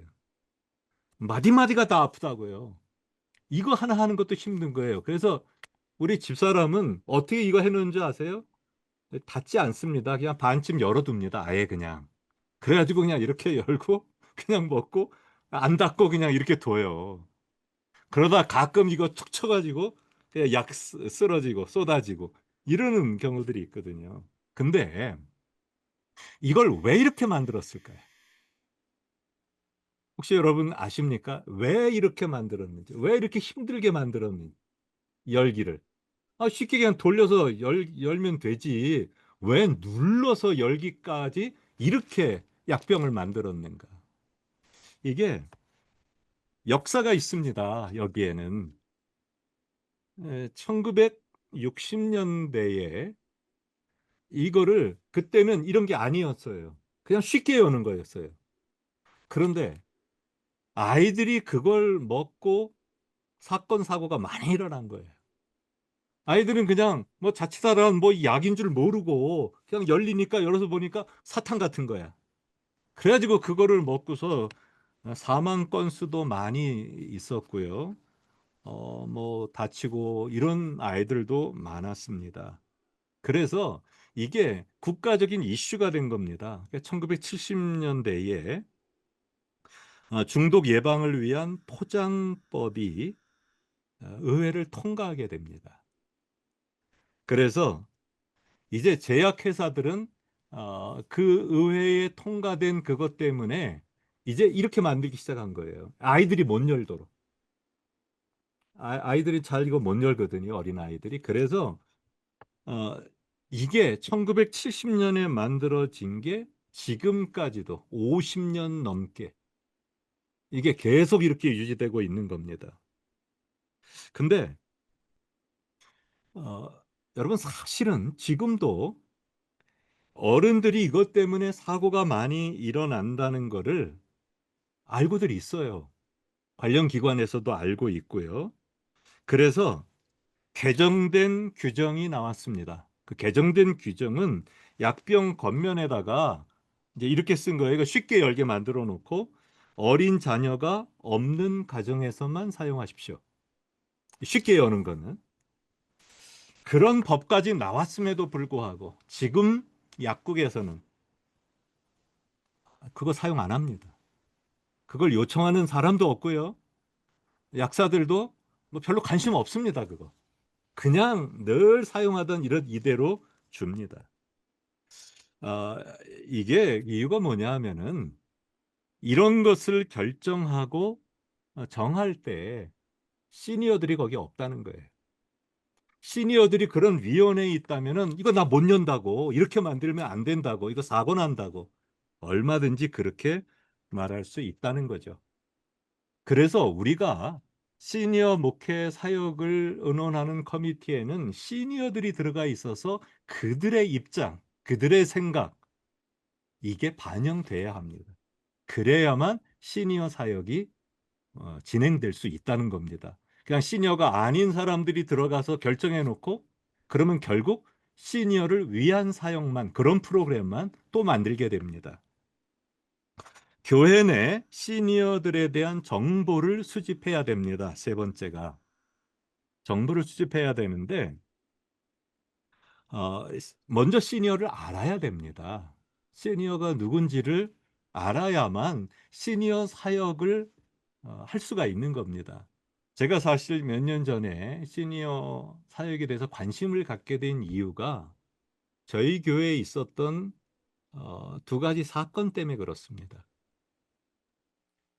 첫 번째는 조금 부정적인 거고 또 하나는 좀 긍정적인 겁니다. 제가 어떤 분이 쓰러지셨다고 그래가지고 그때 한 77세 정도 되신 분이에요. 쓰러지셨다고 해가지고 이제 병원에를 갔습니다. 그런데 뭐 거의 그 인사불성 되신 분이에요. 그래가지고 이분이 그 후로 뭐 얼마 사시지 못하고 이제 돌아가시게 됐는데 이분이 저한테 깨어날 때마다 하신 이야기가 이겁니다. 이거 한마디입니다. 목사님, 다 쓸데없습니다. 목사님, 다 쓸데없습니다. 제가 지금도 그 말이 그렇게 기억에 남아요. 왜냐하면은 이분은 이민 1세로서 정말 열심히 사신 분입니다. 우리 많은 이민 1세들이 했듯이 똑같이 이분은 연대 건축가를 나와가지고 이 건축 설계자였습니다. 주로 콜로라도에 이 큰 다리들을 설계하신 분입니다. 아주 유명했던 분입니다. 덴버 안에서도 유명했던 분이고, 그리고 이분이 돈도 많이 벌었습니다. 이 비즈니스에도 아주 눈을 일찍 뜨셔가지고 이 모텔들을 여러 개를 갖고 계셨던 분입니다. 근데 이 한국 분들의 또 특징 중에 하나가 있죠. 남한테 못 맡기는 거예요. 꼭 주인이 가야 되는 거예요. 그래가지고 권사님이 계셨는데 그 권사님은 저 네브라스카 여기서 6시간 걸립니다. 네브라스카에 있는 그 모텔에서 거기서 혼자 사시는 거예요. 살면서 모텔 운영하는 거예요. 이 집사님은 이제 뭐 그 건축가 이제 설계자 여기선 다 은퇴했으니까 이제 거기서 버는 돈 가지고 모텔들 사가지고 또 이쪽 덴버에 있는 모텔에서 이분은 하시는 거예요. 두 분이 한 달에 한두 번 정도 만난대요. 이제 아이들은 뭐 다 성장해서 이제 장가 갔고 아들 둘인데, 근데 권사님이 이분 돌아가시기 6년 전에 뇌출혈로 돌아가셨어요. 혼자 사셨던 거예요. 혼자 사셨는데도 이분은 계속해서 비즈니스를 키울 생각만 하셨던 거예요. 그런데 이분도 쓰러지신 거예요. 아무도 없다 보니까 알지를 못했던 거예요. 우리 장로님 중에 한 분이 그 이제 목자이셨는데 이분이 연락을 해도 안 받더라는 거예요.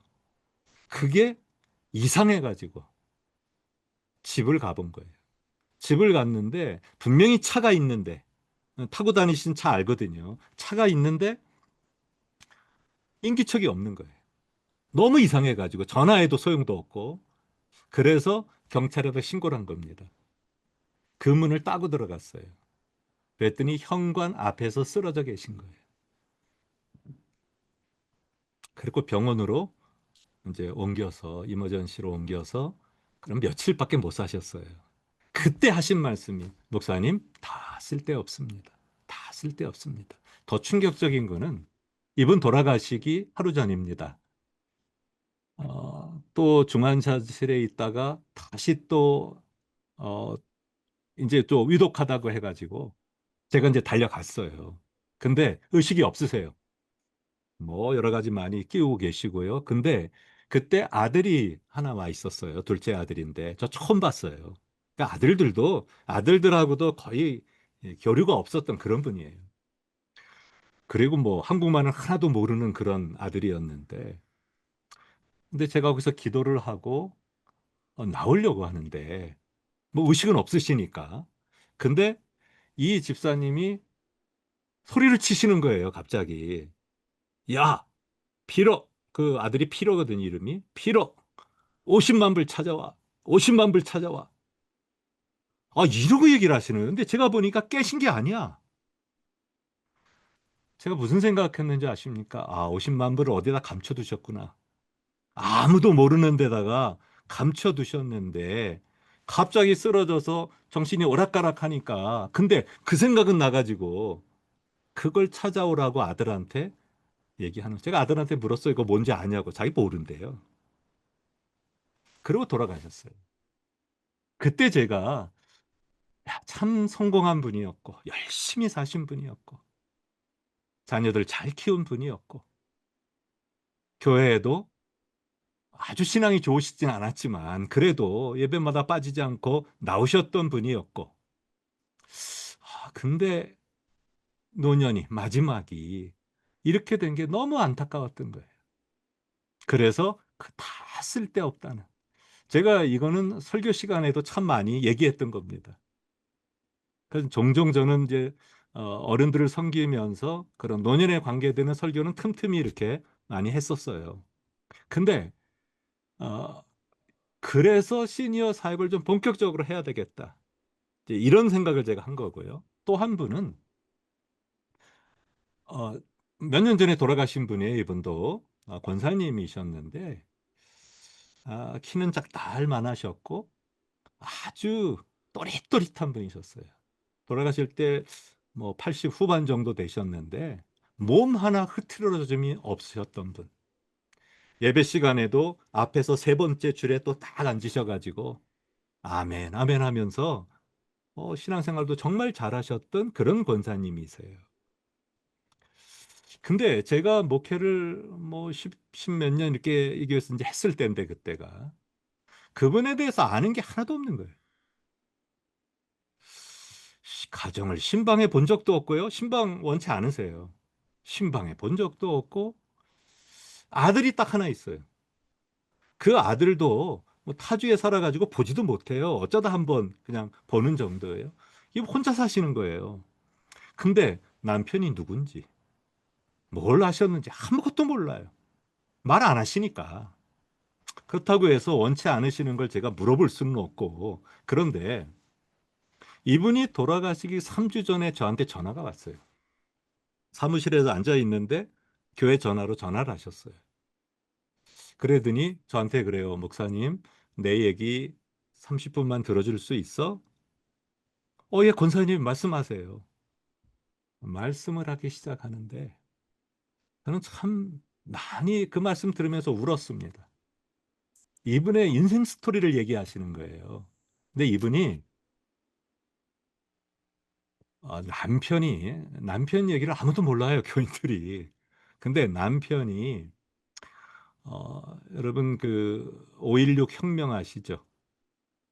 한국의 5.16 혁명의 혁명군이었답니다. 혁명군으로 박정희 그 당시 속장과 함께 혁명을 일으켰던 분이에요. 그 당시에 그 김종필 씨, 그 정도 그때 그런 직급이었다고 그래요. 참모였죠.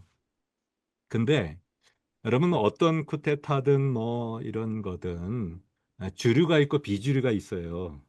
이게 나눠지거든요. 하다 보면. 근데 이분이 비주류에 속하게 된 거예요. 생명의 위협을 느꼈대요. 이제 성공하고 난 다음인데 생명의 위협을 느껴서 1961년인데 그때 이 갓난아이가 하나 있었던 겁니다. 61년생이에요, 그 아들이. 이 갓난아기가 하나 있었는데 어느 날 아주 심각하게 얘기를 하더래요. 당신 얘 데리고 미국 가라고. 내가 어떻게 될지 모른다고. 가 있으면 내가 찾아가겠다고.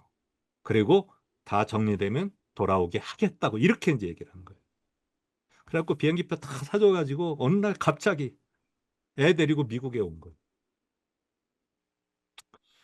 그러면서 남편이 이렇게 말했답니다. 나에 대해서 한마디도 하지 말라. 한마디도 하지 말라. 이게 아주 신신당부였다는 거예요. 그런데요, 그때 이제 20대 후반에 꽃다운 나이였어요, 이분이. 그런데 그때 그 일을 잊고 난 다음에 남편을 한 번도 못 봤답니다. 몇 년 후에 남편은 죽었습니다. 어떻게 죽었는지도 모르고 아무것도 모른대요. 이분이 그때부터 입을 다물게 된 거예요. 그리고 혼자서 그 아들을 이 덴버 사회에서 이제 키워내기 시작한 거죠. 온갖 일 다 해가면서. 그렇게 키워가지고 50년, 60년이 지났는데도 말 한마디 못하는 거예요. 그러면서 이분이 그러시는 거예요. 목사님, 나 정말 힘들었어. 나 정말 힘들었어. 그러는데 제가 얼마나 마음이 정말 아프든지, 권사님 정말요. 제가 다 이해는 못해도 권사님 마음 알 것 같아요. 그러고 그렇게 30분씩 대화를 하는 게 3주가 간 거예요. 그런데 3주가 끝난 다음에 교회를 못 나오셨어요. 이분이 아프셨던 거예요. 아프셔서 들어 누우셨어요. 2주를 교회를 못 나오셨어요. 근데 위독하시대요. 그래서 제가 달려갔어요. 바로 돌아가시기 하루 전에 제가 갔어요. 했더니 그때 제가 이제 손을 붙잡고 기도를 하는데 이분이 제 손을 꼭 잡으면서 그때까지도 총기가 떨어지지 않았던 분이에요. 돌아가시기 직전까지도. 이러시더라고요. 목사님, 정말 고마웠어. 내 얘기 들어줘서. 이제는 후련해. 그리고 가셨어요. 제가 그 경험을 하면서 정말 가슴에 품고 있는 말하지 못했던 사연들, 어른들한테 많을 수도 있겠구나. 다 나누지 못하고 다 얘기하지 못했던 것. 그걸 들어주는 것도 참 좋은 시니어 사역 되겠구나. 제가 그런 생각을 했어요. 사람마다 사연 없는 사람이 있습니까?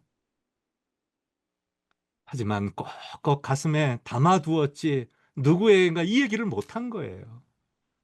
왜냐하면 잘못하면 가십거리 또 될까 봐. 오히려 상처만 더 될까 봐.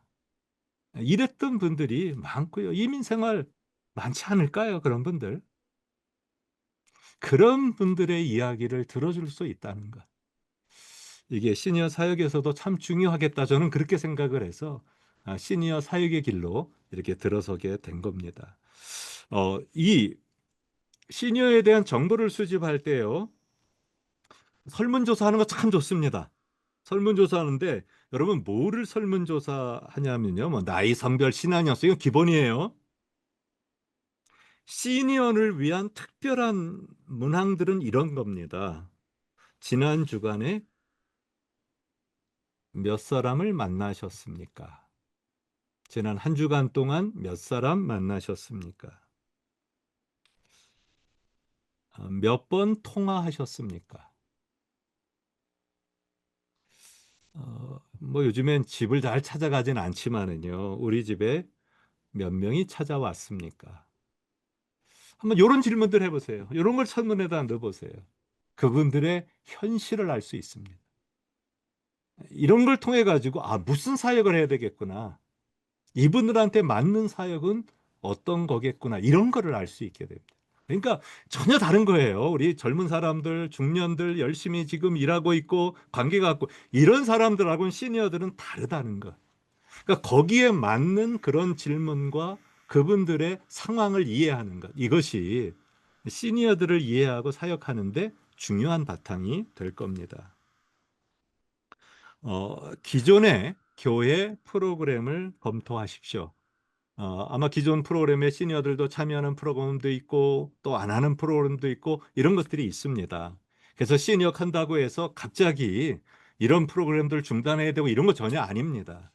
그런 것들을 다 검토하고 시니어들이 가서 충분히 은혜 받고 나눌 수 있는 건 참여하게 하고요. 또 시니어만을 위한 어떤 프로그램을 이제 만들어야 되는 겁니다. 그다음에 지역 사회의 사회보장 서비스에 대한 자료를 수집해야 합니다. 시니어 센터가 우리 주변에 많을 겁니다.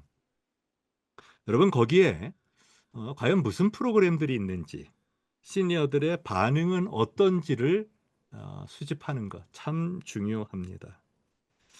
왜냐하면은요, 지금 우리가 하는 프로그램들이 그들의 프로그램을 따라가지 못합니다. 저희 덴버에 사실 10여 년 전부터 이 한인들을 위한 이 시니어 센터들이 생기기 시작했습니다. 저는 18년 전에 이 덴버에 왔는데요. 사실 그때부터 그 생각을 했었어요. 시니어를 위한, 분명히 이게 LA에서는 제가 많이 봤거든요. 그때도. 근데 덴버 하나도 없더라고요. 그러니까 미국 분들이 운영하는 건 있어요. 근데 한국 분들 못 가잖아요. 음식도 다르고 언어도 이게 잘 못 따라가고 이런데 뭐 가겠어요. 못 가는데, 그런데 한인들이 한 분, 두 분 관심을 갖고 그거를 시작했어요. 지금은 5개입니다. 얼마나 잘 되는지 몰라요. 인기가 폭발적입니다. 그러니까 이 시니어들이 아주 다양한 프로그램들, 그게 또 정부 보조가 나오잖아요. 이게 기업이 돼 버렸습니다. 한 그 시니어 센터는 우리 교인들이 소장이고요. 우리 교인 중에 한 분이, 일하는 분이 한 10명이 우리 교인들이에요. 그래서 제가 자세히 알아요. 거기에 그 상황을. 그런데 뭐 이거는 도무지 교회가 따라갈 수 없는 프로그램들을 해요. 뭐 고국 방문도 있고요. 뭐 여기에 칸쿤도 가고요. 뭐 시니어들 데리고 못하는 게 없어요. 그리고 다 가서 픽업해 옵니다. 원하면 다 픽업해 오고 모셔다 드리고 때마다 선물 안겨드리지요. 도대체 교회가 이거를 무슨 수로 따라갈 수 있겠습니까? 한번 이것 좀 보시면 좋겠어요. 이게 지난주 9월 24일 사진입니다. 이게 LA 시니어 센터에 시니어들이 지금 신청하려고 장사진을 치르는 겁니다. 이게 마감이 이틀 후에요. 근데 딱 발표가 되자 그 전날 11시부터 가서 기다렸대요. 밤 11시부터. 왜냐하면 이게 신청자가 꽉 차면은 못 들어가거든요. 그래가지고는 여기에 참여하는 분들이 한 1000여 명이 넘어요. 이래가지고 이게 다 한인 시니어 분들이에요. 그리고 이분들의 프로그램 보세요. 생활 영어, 명사 특강, 똑똑한 금융, 시니어 컴퓨터, 행복한 신앙송, 뭐 경제 특강, 헤어컷, 피아노, 하모니카, 뭐 미술, 스트레칭, 심지어 인공지능, 시니어 댄스, 스마트폰, 뭐 라라 댄스, 근력 운동, 뭐 시민권 영어. 보세요. 월, 화, 수, 목, 금. 주 5일. 하루에 4시간, 5시간씩. 다양한 프로그램들이 이렇게 있어가지고요. 우리 교인들 여기 많이 가거든요. 뭐 충분히 배울 거 배우고 즐기고 그거 다 해요. 그러니까 우리 덴버에 시니어 대학을 하는 교회가 2교회가 있었는데 지금 다 시들시들합니다. 못합니다. 일로 다 뺏기거든요. 그러니까 시니어, 물론 그런 게 없는 지역에서는 교회가 필요해요. 꼭. 근데 이런 게 주변에 있는데도 불구하고 시니어 대학을 평범한 프로그램으로 한다? 사실 관심 없을 겁니다. 그러니까 이거를 우리 지역, 교회 지역에 과연 이런 게 있는지 없는지 이런 것부터 조사를 하는 게 중요합니다. 다른 교회의 시니어 목회 현장을 방문하셔야 합니다. 그래서 좀 가서 보고 배우고 이런 것들이 필요합니다. 이런 질문을 하세요. 만약 사진 찍으실 수 있는 분은 찍어도 좋고요. 그 5가지 질문을 찾아가서 하시는데, 시니어 목회 어떻게 시작하게 되었는지, 참여하는 시니어들의 가장 큰 요구사항은 무엇인지, 어떤 프로그램으로 처음 시작했는지, 지금 시행하는 프로그램의 장단점은 무엇인지, 처음 시작할 때 기대했던 게 지금은 어떻게 달라졌는지, 이런 질문들을 하세요. 거기 담당자한테. 그래서 뭐 그분들이 얘기해 주는 것들을 다 메모하고 하면은 우리가 시니어 프로그램을 만드는데 상당히 도움이 될 겁니다. 그 다음에 이제 그렇게 하고 난 다음에 우리 교회의 시니어 프로그램을 디자인하는 것입니다. 우리 교회에 맞는 그런 프로그램을 디자인하고요. 그 다음에 우리 교회의 시니어 목회 비전, 목적, 목표를 선정하는 것입니다. 갈래교회 비전은 이런 겁니다. 마음껏 활동하며 예수님과 동행하는 행복한 삶. 마음껏 활동하며 예수님과 동행하는 행복한 삶. 그 목적과 비전을 가지고 시니어 목회를 합니다. 아까 말씀드린 이 아리조나 피닉스에 있는 팜 웨스트 커뮤니티 처치, 거기 비전은 단순합니다. 돌보는 사람이 되는 것. 그러니까 돌봄을 받는 게 아니고 그냥 목표 자체가 돌보는 사람이 되는 것. 이렇게 정해놓고 그 교회를 지금 운영하고 있는 것을 봅니다. 이런 우리 교회 나름대로의 비전과 목표, 이걸 세우는 것이 중요합니다. 그 다음에 시니어 목회를 섬길 리더들을 선정하고 훈련해야 됩니다. 그럼 이게 좋은 방법 중에 하나는요, 제가 좀 하고 있는 방법인데요. 평상시 일반 리더들 있죠. 일반 구역이나 목장의 리더들. 그분들을 잘 훈련해서 그분들이 나이가 되잖아요. 이분들을 그대로 영입하는 겁니다. 시니어 구역 목장에 잘합니다. 이미 훈련이 돼 있고요. 이분들은 제가 지금 하고 있는 70 넘은 분들이 다 이렇게 하셨던 분들입니다. 그분들이 그래서 저는 이 리더들, 특별히 목장의 리더들은 나이 제한을 두지 않습니다. 그래서 80이 되신 분도 건강만 허락하면 할 수 있도록. 이분들은 섬기는 게 훈련이 돼 있어서 시니어 사역에도 상당히 도움이 많이 될 겁니다. 그래서 이걸 장기 계획을 세우고 우리는 리더가 없어요, 섬길 사람 없어요, 이것보다도요, 시간을 두고 이분들을 이렇게 지정하고 그분들과 대화를 나누고 이분들이 계속 섬길 수 있도록 그렇게 만들어가면 좋습니다. 그리고 마지막으로 이제 이 모든 것을 마친 다음에 시니어 사역을 출발하기 직전 해야 될 일, 교회 내에 전체 시니어를 초청하는 겁니다. 65세 이상 되는 모든 분들을 교회에 오게 해가지고 이분들에게 아주 멋진 디너를 이렇게 베푸는 것입니다. 그래서 데코레이트도 하고요. 그래서 이분들이 들어오면 깜짝 놀랄 수 있을 정도로 이렇게 준비를 해서 이분들에게 그날 시니어 사역을 어떻게 시작하게 됐고 앞으로 어떻게 할 거고 프로그램은 어떻게 진행될 거고 이런 것들을 여기서 소개하는 것입니다. 그리고는 같이 만찬을 즐기면서 이렇게 하게 되면은요, 이 시니어 교인들이 무슨 생각하면 이거는 우리들을 위한 거구나. 교회가 우리들을 위해서 이렇게 애쓰고 있구나. 이걸 알게 됩니다. 그러면서 시니어 프로그램이 시작될 수 있도록 그렇게 만들어 가시면 처음 시작하는데 상당히 도움이 될 수 있을 겁니다. 자, 이제 결론입니다. 여러분, 교회에서 유일하게 부흥하는 연령층이 누구라고요? 시니어입니다. 시니어. 자, 요 통계 한번 마지막으로 보세요. 처음 시간에 제가 조금 말씀드렸던 겁니다. 근데 조금 자세한 건데요. 인구 대비 유소년 인구 비율 0에서 14세. 아주 어린이 꼬맹이부터 지금 청소년 거기까지입니다. 인구 4천만 명 이상인 세계 37개 국가를 조사했습니다. 한국이 넘버원입니다. 제일 얕습니다.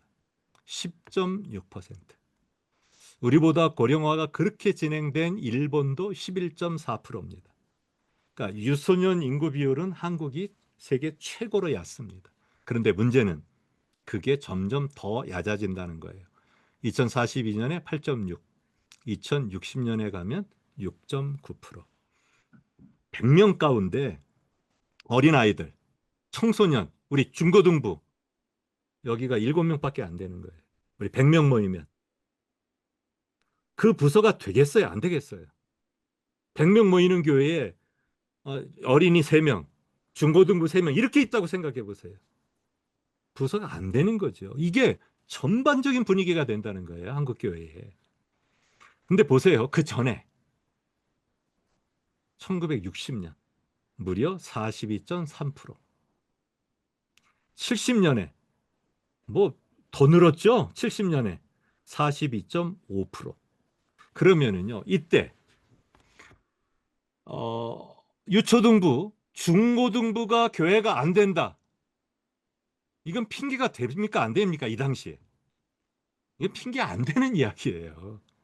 길거리 나가면 아이들이 쎄여 있었어요. 그래서 여러분 BBS 할 때 어린이 성경학교 할 때 저도 많이 했던 거거든요. 막 북치고 꽹가리 치고 막 동네 다니면서 그냥 애들 부르면은요 뒤 따라가지고 쫄래쫄래 다 따라왔어요. 그래서 이 BBS가 그냥 막 성황을 이루고 이게 한국의 70년대 80년대 모습입니다. 이때 한국교회의 이 어린이 부서들은요 부응하지 않을 수가 없었어요. 그런데 지금 이 상황이 고령층 상황으로 바뀌는 거죠.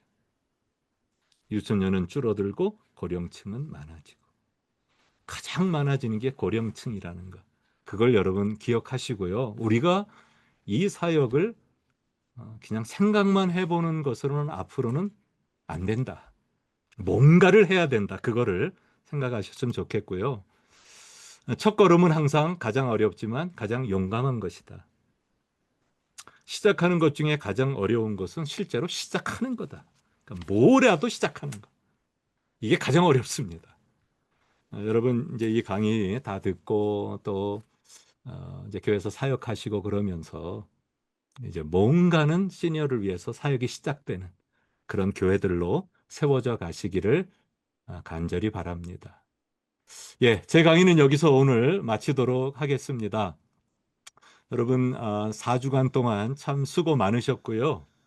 그리고 뭐 다음 주에 계속 이어서 이제 또 다른 강좌가 시작되니까 빠지지 말고 여러분 들으시고 또 시니어 사역의 마음이 점점 커지고 깊어지는 그런 은혜들이 여러분 모두에게 있으시기를 간절히 바랍니다. 그리고 저는 내년 3월과 4월에 이제 한 번 더 시니어 제자 훈련 3학기 때 그때 한 번 더 뵙도록 그렇게 하겠습니다. 예, 감사합니다. 건강들 하시고요. 안녕히들 계십시오. 감사합니다. 수고하셨습니다. 예, 수고하셨습니다. 안녕히들 계십시오. 감사합니다. 감사합니다. 고맙습니다.